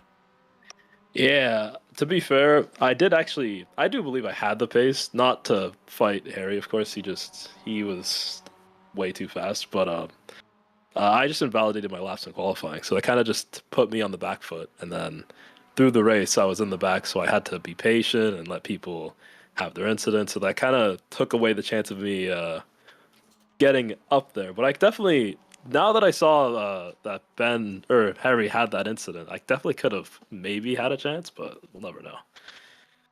Oh, indeed. There could have been a chance for yourself, but it wasn't quite to be. And, okay, qualifying didn't work out, but race number 1, we saw you halve the gap from 12th to 6th place, fighting your way through and dodging some wayward MX-5s. Yeah, that was very fortunate. Me and Mark there just having slight amount of battles and just keeping it overall clean. We just wanted to get through the pack and get the positions. We knew that the positions would come.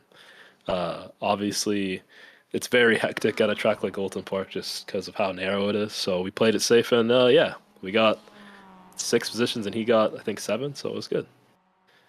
Well, it worked out very nicely for yourself. And then going into race number 2, of course, starting in 3rd place, and all looked good until a small little tap between yourself and Ben Sieber turned into a bit of a domino effect.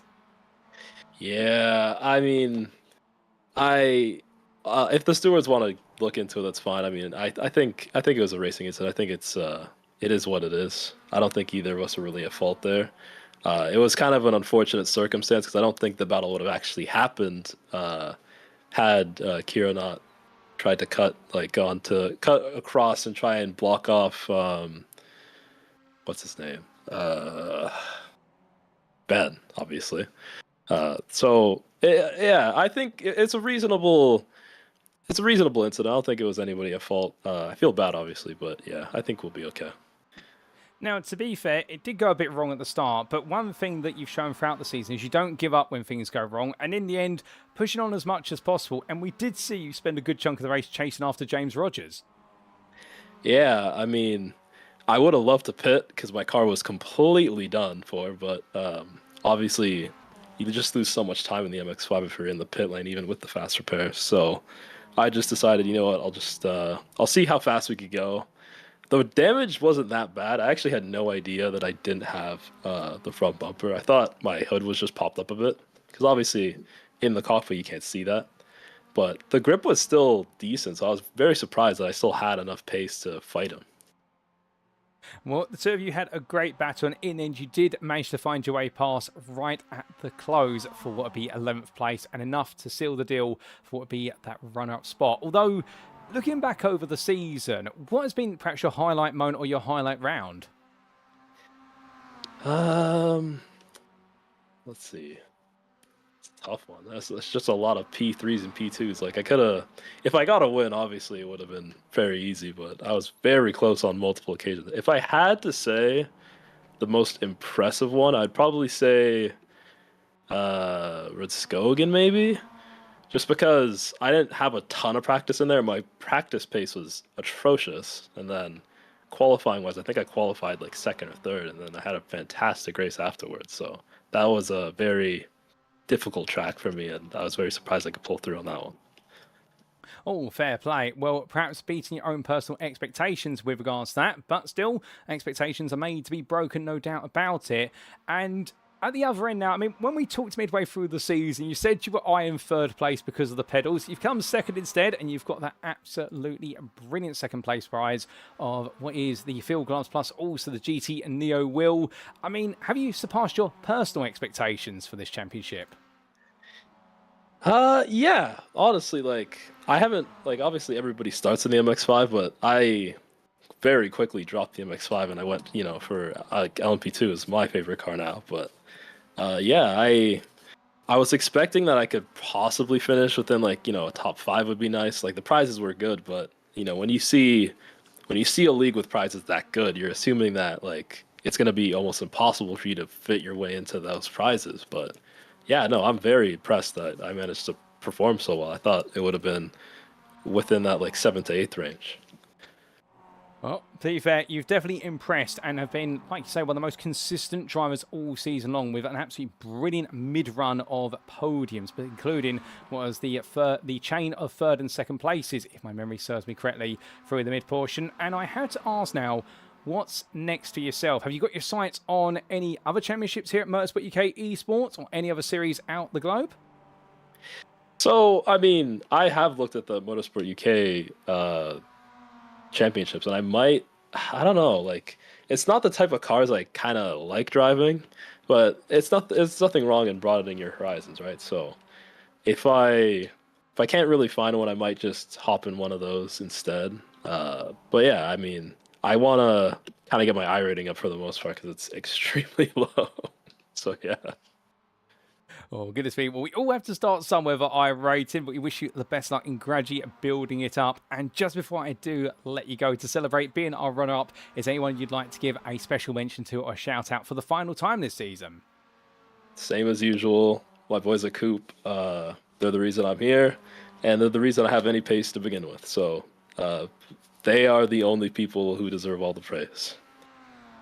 Well, to be fair, Jade, I think you need to give yourself some praise because you are our runner-up for the 2026 Rookie Sportscar Cup Championship. Congratulations, go celebrate, and we'll see you on the grid in the near future. Thank you, take care.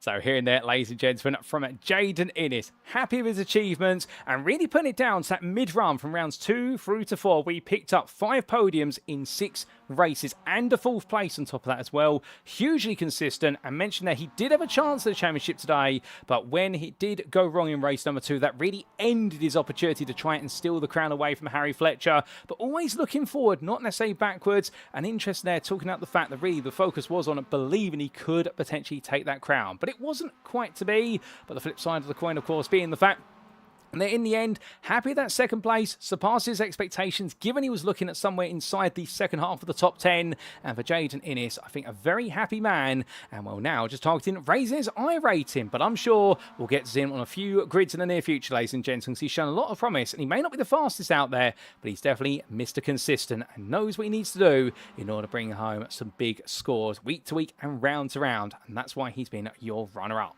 But with that, we now come to our next interview. Indeed, we've got a bit of a bumper edition of interviews, and of course, we're making sure that we speak to all of our top 3 finishers and the championship that is. And we are coming now to Ben Sieber, who gets ready to join me in the interview room. And in fact, I do believe we're going to have Ben coming in very much now, as we do cut back to some footage of him from in the races, as he did get green flag racing underway. And here comes Ben Sieber, ladies and gentlemen. He joins me in the room now. Ben, good evening to you. 3rd place in the 2026 Sports Car Cup, the Rookie Sportscar Cup Championship, I should say. How does it sound to you? I mean, it sounds a lot better than I felt it did about 20 minutes ago, because I thought I'd messed that one up completely, but I think I managed to cling on to 3rd place. So yeah, very good, very happy at the end of all of that. Now, I suspected you might have needed a little bit of time to cool down after what has been definitely an intriguing round, perhaps one of your roughest rounds of the season so far at a circuit a bit closer to home, but not in qualifying necessarily. 5th place in qualifying, one of your best qualifying performances. Yeah, again, I think like all of my qualifying, I'm not great over a lap, and I had a bit more pace than that, but I was happy with 5th. And yeah, sort of, I had it in my head to just sort of keep things clean and keep my head down and go and get a reasonable finish, and unfortunately ended up having to work a little bit harder. Well, having to work a little bit harder in the race, although in race number 1, as much as you tried to push forward, Oulton slipped backwards a little bit, and of course, there was that instant on the open lap. What happened? I think it was John in front of me. I was going to have a little poke up the inside, thought better of it, and I think he had someone up his inside, so I think he checked up a bit more than I thought he would. Tagged the back of him, fortunately, just put me round. And then, yeah, I was facing the wrong way, looking at a swarm of MX-5s coming towards me, which isn't great. Well, indeed, a bit of a difficult situation, but to be fair, you handled it well and got yourself running again quite quickly and made your way up into 7th place at the end and into the reverse grid. I mean, were you surprised that perhaps? I mean, I think round Oulton Park, it's not an easy place to overtake. I did the rookie championship round there last year and experienced how tight it is, and I think you can always pick up a few freebies. Fortunately, managed to get that. Got one on the last lap. To put myself in 7th, which at the end of it I'm not sure I'd say happy, but I was pleasantly surprised with. And then, of course, going into race number 2, and I think this is going to feel as though it was none other than deja vu, or I'm trying to think Groundhog Day all over again. A good start from 2nd place, and in the end, by the exit of turn number 3, you find yourself pointing in the wrong direction. Yeah, I think you watch anything around Oulton Park, and it's one of those classics. It all checks up coming down the hill, and turn 3 is a bit of chaos. I think Jaden poked his nose in, and I thought I was going to be clear, and I wasn't, and I think we took half the field with us, which is always unfortunate, and gave myself a lot of damage on the front end, which sort of held me back. But managed to keep my nose clean for the rest of the race and bring it home. I think just enough to finish 3rd, so I'll take it. Indeed, provisionally, according to the standings that we have available, and we showed on the broadcast a little bit earlier, and these have been ratified by our admins as well, so I haven't got the wonky spreadsheet from last week. You did manage to take 3rd by 5 points versus Max Ron, 255 to his 250. But to be fair, you perhaps not had the happiest round today, although we did see that brilliant move between yourself and Richard Revins right at the end. But you have been one of our stars over the season. In fact, you had a very strong first half of the season. Yeah, I think a couple of incidents aside early on, and I could have been even further up. But I think it's a testament to the series, the close racing with Richard at the end, who's a driver who's not always been up the sharp end, but still shows that you can fight really hard in this championship. It's not easy to make places. It's not easy to get points. So, very happy with it all. Oh, fantastic. And when you look back over the season, is there a particular moment or a round that's going to stand out as your highlight, perhaps? I mean, the win was nice at Oschersleben, but I think we just talked about it in the waiting room. I think it was round 1 at Snetterton with Connor, something like 7 thousandths of a second at the line. That was some proper racing. That was really good. Oh, it was absolutely brilliant racing between the two of you, no doubt about it. And what's next for yourself? Because I know you've done the DCW Racing family proud, but what are you going on to? Is it more Motorsport UK Esports Championships, or have you got other things in the pipeline? Yeah, hopefully whatever's next with Motorsport UK. But I've actually got the IndyCar Europe Series starting on Wednesday, and I think Jaden is a commentator, so I've told him he has to be nice to me. Oh, goodness me. Well, to be fair, I think I did see some brown envelopes being exchanged when I looked out my window into that room. But either way, Ben, we wish you the best of luck in the upcoming European IndyCar Series. And just before we do let you go, is there anyone you'd like to give a mention or a shout out to for the final time? I mean, everyone who's involved in the championship, I think it's really well run by Motorsport UK. So yeah, all the guys there and everyone who raced this season. There's been some really good racing up and down the field. So yeah, everyone involved. Oh, well, Ben, it's been a blast catching up with you. Appreciate this round hasn't worked out, but you've still held on to third in the championship by a whisker. But at the end of the day, winners, winners, they say, and you've earned those P700 pedals plus the field gloves. Congratulations to yourself. And, well, I expect we'll see more of you shining bright in the future. But until then, rejoice in your third place and have a wonderful rest of your evening. Thank you very much, Paul. Brilliant as always. Thank you. So here and there, ladies and gentlemen, from a happy and a bit of a bittersweet happy Ben Seaby. You can hear it in his voice there, the fact that when he's reflected on this round, this hasn't been the round that he's really wanted to end the season on, and we're holding on to that third by a very limited margin. But on reflection, having some very strong performances and really drawing attention to that 0.007 of a second win in that battle between himself and none other than Connor Spruce at Snetterton. Not the win of the race, but the win in their battle for was the finishing positions there, and enjoying the respect shown throughout the field and the calibre of the competition. And we saw that in his fight with Richard Revins right at the end. But for Ben, it has been a season of consistent form, no doubt about it. And while I get the feeling in that European IndyCar Championship, he is going to be highly consistent there. I'm sure we'll see him back on the Motorsport UK Esports Championship grid sooner than we know it. And he'll be looking to go even further and perhaps take the crown in whatever he competes in next. But with that, ladies and gents, we've got a couple more interviews still on the cards, and what I do believe next up we're going to be going to our fourth place finish in the championship. It's going to be none other than Max Moron, and he gets ready to join me now in the interview room. And well, as he does so, let's have a little chat to him about what has been a bit of a missed opportunity, but at the same time as well, the fact he definitely has come on strong as the season has gone on. And so as he makes his way into the interview room, he joins me now. Good evening to you, Max. And it could have been no closer than 5 points to the end, but you are our fourth place finish in the championship. But a great end to the season as well. I mean, you must be happy of how you've ended the season.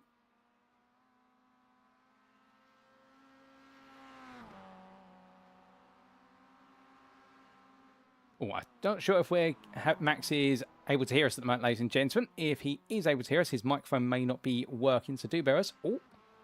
Hello? There we've got him. Max, can you hear me? Yeah, I can hear you. Oh, no worries at all. I was just saying there, fourth in the championship by a small margin in the end, but you gave it your all in this season finale. Yeah, it's very good to finish as high up in the championship after so many setbacks. Oschersleben race 2 computer completely crashed on me, and then the other rounds where things didn't go my way. Just very happy to finish this high up. Well, you've ended the season on arguably your strongest round, 2 second place finishes back to back, and it all started with a great qualifying performance with that fourth place in qualifying. Yeah, I could have done better, but starting on the second row is always good. Heading into turn 1, I was on the inside, so I could have. So I moved up into P3 easily, going down the inside of, I think it was John Shorter. Indeed, some smart moves there on John Shorter, and then we did see as the race went on that you'd fight your way hard and fast for what would be that second place, well, the third place initially, but then it would become the second when Harry Fletcher had his technical issues. Did you think you could have perhaps chased down our winner of Finley Secker? Finley was in a different world compared to me. I mean, 6/10 in quali. I don't think that I could have caught up to him. Well, when Harry had his issues with his pedals, I just took it lightly and just didn't try push. Well, you definitely drove smartly there and secured that second place. And then in race number 2, we saw another very smart drive from yourself, going from 7th to 2nd. But this time, Harry Fletcher just beating you to the win. Yeah, same as race 1. I didn't try push it that much. I knew that Harry was way faster than me. as he was the whole season. So I just kind of let him past. Oh, fair play to you, but still a second place in the end. Now, I hate to ask it, were you doing the maths to know whether you were going to finish third, or did you just decide, you know what, have fun and see where you finish at the end? Yeah, I just decided to have fun. I didn't really want to jinx myself with doing the maths and seeing what position I can finish in to finish in third overall. So I just tried my best. Oh, I think a smart approach, to be fair. And you've been a star this season. I don't think anybody can deny that. Of course, 2 second places today and multiple podiums throughout the season. In fact, I do believe 5 podiums in 10 races. But I think it's been you have finished on the podium or you've had a bit of a bad day. Is that the way you felt your season has gone? Yeah, I could have finished on the podium way more times, especially in the first 2 races after I qualified a bit further in the pack. P17 is not a very good place to start, but thankfully the reverse grid was in place for this championship, so I could start higher up in the second races. Oh, fair. Well, there's always time to look back and think of what you can do better. But I have to ask, what is next to yourself? Have you got any other championships lined up? Can we see you back on a Motorsport UK Esports grid soon? Hopefully, if there is going to be a Motorsport UK Esports Championship that I could run, then I will. Then I would run in. Sorry, I can't speak. Then I would run in it, but I'm looking to do the 4 hours of Brands Hatch with the Sim Racing Collective. Oh, fantastic. We'll definitely get to see you on the grid for that in a few weeks' time. And well, Max, as we get ready to let you go and enjoy your evening, is there anyone you'd like to say a thank you or a shout out to for the final time this season? My family and my team, again, they've been really supportive of me in this championship. So I just want to say a big thank you to them. Oh, well, I'm sure they'll appreciate the big mention. Max, thank you for joining me for an interview this evening. Congratulations on 4th in the championship. Not quite in the prizes, but to be fair, I think the prize that you've earned along the way is some huge results and definitely a few fans out there. Have a lovely evening and we'll see you on the grid in the near future. Thank you. Have a good rest of your day. Thank you. So hearing there from Max Moron, the Simagic Esports racing team driver, and hearing there the fact very happy with the end of the season, and also mentioned the fact couldn't quite catch Finley Secker in race number 1. In race number 2, did not want to stand in the way of Harry Fletcher, just simply because he wanted to bring home the point. Wasn't thinking about the championship, was thinking about just get the result and get the car home. And to be fair, the Simagic Esports racing team driver just missed out by 5 points in the end. But of course, happy with how he's done, but also reflecting there that there were rounds where he could have picked up more podiums and made it a more straightforward chase for third. But it's the way it's worked out, and understandably, you go with what you're given. But I think along the way, he's definitely improved and come a long way. And I expect in any future event you see him in, he is definitely going to be very rapid and definitely coming on strong as time goes with it.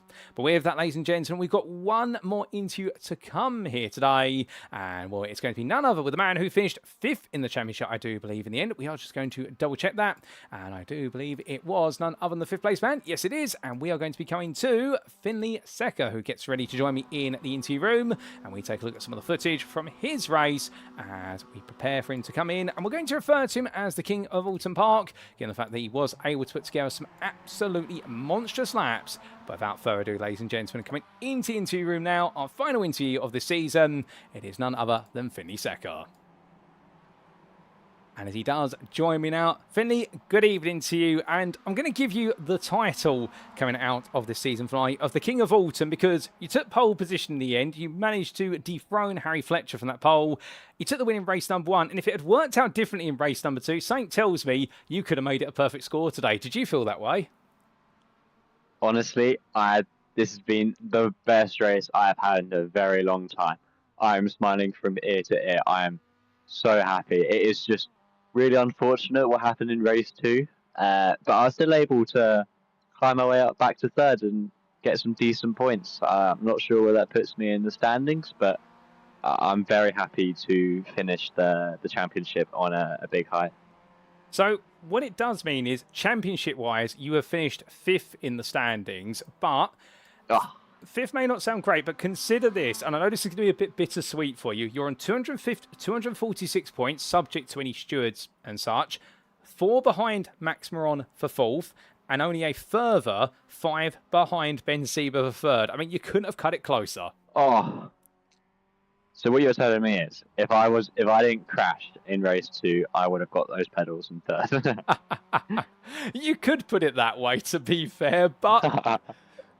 Oh, goodness me. Well, to try and turn this around, let's talk a little bit about that pole lap. I mean, it was back and forth between yourself and Harry Fletcher, and in the end, taking it by a 10th or so.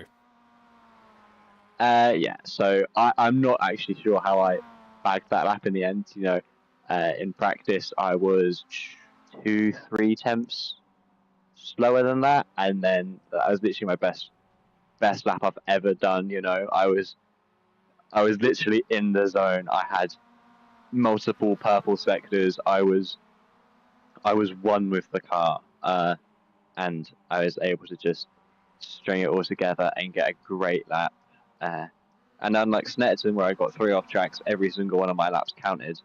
So I'm very happy that I've been able to see a big progression in my driving style and pace since the start of the season, which, you know, I might not get the points that I need everything, but I'm able to progress as a driver and then learn from it, if you know what I mean. Oh, 100%. There's always things you can learn from. And, well, we've seen you really progress as the season has gone on. Some highs and some lows. But staying with the theme of highs today, I mean, converting that pole position into the win. And it did look as though, as much as Harry Fletcher was hanging behind you and looking for that opportunity, you had some confidence you might have been able to hold him off until he had his technical issue. Yeah, so Oulton Park is a terrible track to have as the season finale because it is very single file. It's extremely hard to go for overtakes unless the car in front of you is willing to lose a position. You know, if they know that you're a faster car and you have a shot of overtaking, then they might give you a bit more room into corners and maybe lay off the brakes a little bit. But Oulton Park is very single file, so for the first, I guess it was 10 or so minutes before Harry had his technical failure, I was just able to just be really defensive. You know, I wasn't fighting anyone ahead, so I could lose as much time as I wanted just defending Harry. And in the end, you know, he had that technical problem, which is really unfortunate for him. You know, no one wants to win a race because someone has a technical failure. But I still won race 1, and I reckon if he didn't have that technical failure, it would have been very close. You know, he may have got the win, I may have still won, but yeah, I'm very pleased with my second win of the season. And something tells me you're probably targeting your 3rd win of the season, but it all went a bit wrong at the start of race number 2. What happened from your perspective? So, from the start, lights go green. Someone was a bit slow off the line, so I was able to get up to 7th for turn 1. Turn 2, just before the incident, I was able to get another position. And then I look up ahead and I just see white smoke. My gut tells me to go left, but then I remember and then I just look at where the cars are going and I decide to go right. At the very last moment, they roll backwards and the car behind me just goes into me and I'm sandwiched between the 2 cars and I lose all my positions, basically.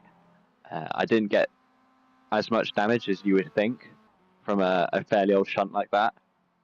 So I was able to carry on driving and put some quick laps in. And yeah, grab 3rd in the end, even though I had a terrible first lap. Well, a bit of a disastrous first lap, but you fought your way all the way out to 3rd in a car that had some damage, but not as much as it looked as though it had. And I mean, picking off those places one by one, and it wasn't easy competition, particularly when you came up, I think it was with Mark Martin in the eyelash machine, who definitely was very eager to make sure if you were going to gain a place off of him, you had to take multiple laps to do it. Yeah, so that goes back to what I was saying about Oulton Park being a very tight track. I had the pace as shown in qualifying to go round him, but he was doing great defensive driving, and you know he was in a great position, and I'm not saying anything bad about him because he did great driving and he defended that position so well. And you know, if I was in his shoes, I'd do the exact same thing. He drove to the T. It was just so I'm not even sure how I took him in the end, but he kept me behind for a couple of laps, and you know, that's what drivers do. You know, drivers race, and he did that very well. Oh, he did. But in the end, you proved to just be a little bit stronger than him and found your way through and took that third place finish. And with the championship complete, of course, one of the questions I have to ask is, are there any moments or a result that stands out as your highlight of the season, or is it this round? I don't know. I think the whole season has been a great highlight. I've been top of the tables during practice, like basically every single session, being over first or second to Harry, and being able to show that pace throughout the race. It was an anomaly what happened in Oschersleben. I just missed the lights and stalled a couple, you know.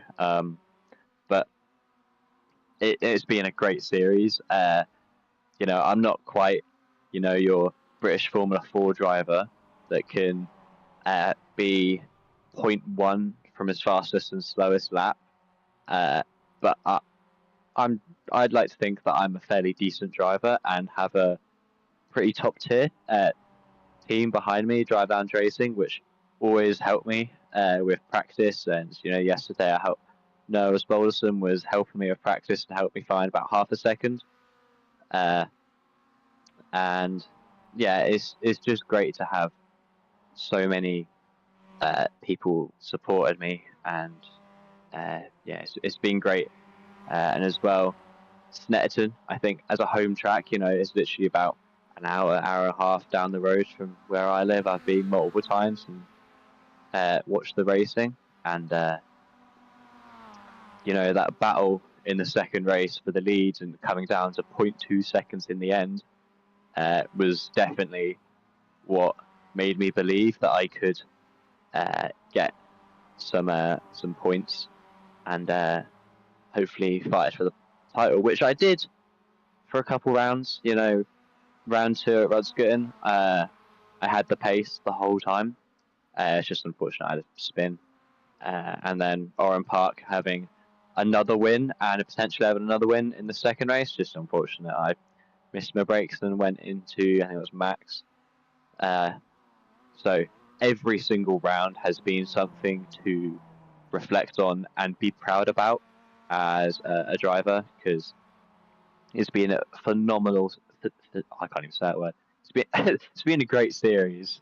So I will definitely be having an eye out for a similar series, because it has been such a competitive season. So yeah, it's been a great season. Thank you for commentating it also. Well, Finley, with that, I definitely have to say once again, thank you for joining me in the interview, because you've been a star, and I do love the way you've really summarised your season and taken the learnings from it from round to round. And whichever grid we see you on in the future, including any upcoming Motorsport UK Esports Championships, I'm sure you're going to only shine even brighter. But congratulations on a phenomenal set of results here at Oulton Park to end your season on a high. Be proud of the 5th in the championship. There's plenty more to come for you, I'm sure. But until then, have a lovely rest of your evening. Thank you. I'll see you later, hopefully. In a bit. So hearing there from Finley Second, ladies and gentlemen, the Drive Lounge racing driver. Very happy with his performance, and I do love the fact they're really drawing on all the positives, whether it was home performance with Snetterton, alternatively what has been the win he did pick up a little bit earlier on in the season. We could have made it 2 from 2 at Oulton Park, but it wasn't to be with that unfortunate incident under braking. But either way, it all came together in the end for him. Just perhaps a little bit too late here at Oulton Park. And we'll mention the fact that if it were not for what was that incident in race number 2, could he have potentially made it a perfect score? Maybe, maybe not. It's a what-if question. But one thing we do know is that Finley Secker looking absolutely rapid. And, well, I'll tell you, the driver lunch racing driver, he's exhausted by this one. It's been a tough season for him. But at the same time, as what a season he can be proud of. And long may his performances continue to rise as his racing career in the esports scene continues on. But with that, ladies and gentlemen, we conclude our interviews there, and we've had some absolutely brilliant interviews with our top 5 drivers in the championship, provisionally, of course, subject to stewards' inquiries. And let's give you a recap of who we've spoken to.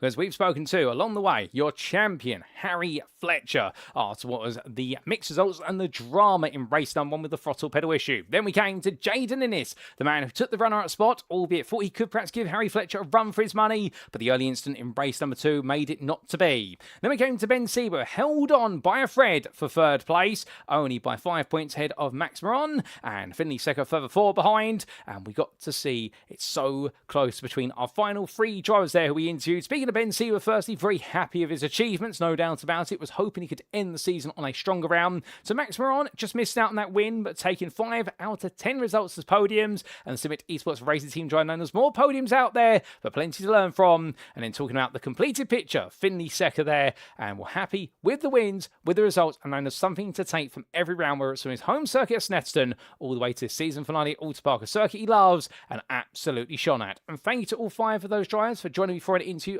Much appreciated, of course. And thank you to all of our drivers who've joined us for interviews throughout the entirety of the season. They've all been brilliant. And thank you to them all for being on the grid, where it's been for a limited number of rounds for all 5. They've all been absolute stars. And what a season it has been. But of course, out of all our shining rookies, there can only be 3 drivers who stand atop of the podium in the Provisional Championship. And here they are, ladies and gentlemen. And to recap, your provisional 2026 Rookie Sportscar Cup top 3 here in the Motorsport UK Esports Championship, supported by Phil and Simagic as official prize partners and powered by the Sim Racing Collective here at iRacing. Harry Fletcher, your 66 driver, your 2026 champion. Jaden is 2nd place there in the number 2. Perhaps poetic coincidence? You tell me. And Ben Sieber, your 3rd place finisher there in the 26. Well done to all 3 of them for being our prize winners. Of course, the raffle for the Phil gloves available to any driver who's participated in all 5 rounds. That will be done in the coming days. We won't be announcing that on air today, but well done to all the drivers, and a special congratulations to our top 3, and of course the all-important mega congratulations there to Harry Fletcher, your 2026 Rookie Sportscar Cup champion. But with that, ladies and gentlemen, it is now time for us to bring the curtain down on the season, and it is definitely time for us to wrap up. Thank you very much for watching, and if you have enjoyed today's show and you're thinking to yourself, well, what's next? Because that's it, surely. We'll stay tuned for plenty more exciting esports action at Motorsport UK throughout 2026. We can assure you there is a lot more to come, and indeed, we have got plenty in the pipeline. And to tell you more about it, well, here's our official working calendar, as you can see on the screen right now. And it's available on our website and available on our Twitch channel as well, but we haven't got a stream running on there. And now we have completed our Rookie Sportscar Cup for 2026. That's taken us through June through to July. And in August, we will be seeing the qualifiers get underway for the 2026 UK Formula Ford FS1600 Championship on iRacing, the Esports Cup there, which will run from September all the way through to November. And in parallel, we will have the British F1 Esports Championship brought to you on iRacing. And also, we will see there the Four Nations Esports Cup that returns after its incredible previous installment, which I do believe was the in fact, it was the Four Nations Esports Cup there, not the Three Nations. We had that, what was a couple of years ago, but we had the Four Nations Esports Cup coming to you in August, and also we do have the Britcar 24-hour event at September coming back once again after a very successful 2025, and also we have the Sports Car Challenge returning in October and November, and then we will also see our Endurance Championship in December on Le Mans Ultimate. So we've got plenty to come, but of course, all of our core events at the moment on iRacing, the premier sim racing platform, available only on PC.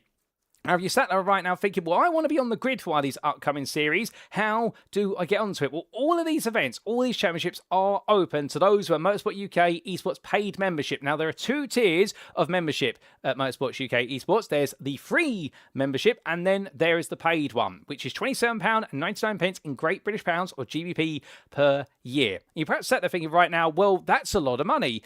Well, just keep in mind, it does not just give drivers access to all of Motorsport UK Esports events, but also it gives you a 12-month subscription to iRacing, which would normally, for new members, be 58 Great British pounds there. So you're essentially getting it for half price, plus it also includes, for anyone who is new to iRacing, the FIA F4 car, which will be seen race in the British F4 Esports Championship, and that car is normally paid for on the iRacing platform. So keep that in mind if you are new to iRacing in particular, and you want to get on the grid at iRacing for a year, and you want to save some money, do make sure you get yourself signed up on a paid Motorsport UK Esports membership, because you are essentially getting what is all that content, the base iRacing subscription package for 12 months, plus also the FIA F4 car for what would be effectively a third of a price. And well, what a price to pay there for a fantastic amount of content on the premier sim racing platform available only on PC. It's a fantastic deal, and that is before you consider the unique offers that your paid Motorsport UK Esports membership unlocks on our website, including discounts on sim racing equipment, including say 10% off of Phil's gloves, 10% off of base performance simulators, access to setups, and coaching, such as that offered at Coach Dave Academy, of which you have 15% off of their packages. So why not get yourself signed up today and make the most of the huge benefits that could come your way by having a paid Motorsport UK Esports membership, and you can see all of our upcoming events. And do stay tuned, because of course we do have those UK FF1600 qualifiers coming up soon, as well as the Esports Cup for it. The British F4 Esports Championship started in September. In September. I'm getting ahead of myself there. And indeed, Christmas couldn't come early enough for my mind. And we have the Britcar 24 Hours event, amongst others there. A packed schedule to see us through to the end of 2026, and we would love to see you on the grid. When you're a rookie all the way through to, if you feel you're an esports professional, we would love to see you compete in our championships. But of course, that's what's to come here at Motorsport UK Esports. And as we do wrap up, it's only appropriate we will say one big set of thank yous finally to, firstly, the Sim Racing Collective for powering the 2026 Motorsport UK Esports Rookie Sportscar Cup with their support series, the Hot Hatch Trophy. We'd also like to say a big thank you to our official prize partners, Phil and Simagic. And just to remind you about them, starting with Phil, the company established in 2017 by the founder of the world famous Team Redline and former head of studio at Studio 397, Dom Duhan. Phil is a pioneer of gloves specifically designed for sim racing, setting the standard for performance-focused racing gear designed specifically for the sim racing sphere. Drawing upon the experience of drivers who have and are still competing at the highest level of sim racing, the carefully selected fabrics of Phil's gloves provide both breathability and lightweight comfort, ensuring your hands stay cool during extended racing sessions. So if you want to keep performing at your very best behind the wheel, make sure you head to Phil's website at www.philgg, and indeed that is F33L.gg, to see their full range of gloves available on their website. And also to give the shout out there to Simagic, the company founded in 2018 on the basis of the question, how can we bring the thrill of real racing to everyone's home? Simagic has rapidly evolved its product range into a full racing ecosystem. And whether you're looking to get your hands on steering wheels, servo bases, handbrakes, or shifters, every component is engineered in-house and built to reflect the company's commitment to innovation, quality, and delivering uncompromising performance when you are racing. So if you want to keep chasing poles, podiums, or personal bests, why not check out Simagic's range of products at simmagic.com. But a huge thank you to our official prize partners of Simagic and Phil. But with that, ladies and gentlemen, it has been the 2026 Motorsport UK Esports Rookie Sportscar Cup. We have been at Motorsport UK Esports. I've been your host and commentator, Paul Walsh. A huge thank you to Motorsport UK for entrusting me as your host and commentator for this season. It has been an absolute pleasure to cover, and well, looking forward to plenty more race at Motorsport UK Esports throughout the remainder of 26. But with that, we bring the curtain down, and therefore, ladies and gentlemen, it's goodbye from us for now. And therefore, as always, remember to stay safe, stay well, stay smiling, and most importantly, remember to stay on track. Good night.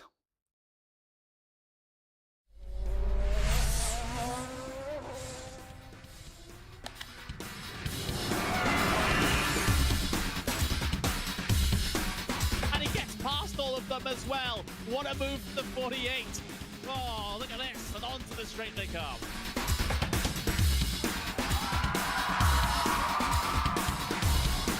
Brilliant move there from the number 40 to make it through. That left-hander sliding up the inside, going up now over Hawthorne Hill, down Pilgrim's Drop, and it's brilliant stuff here at Brands Hatch.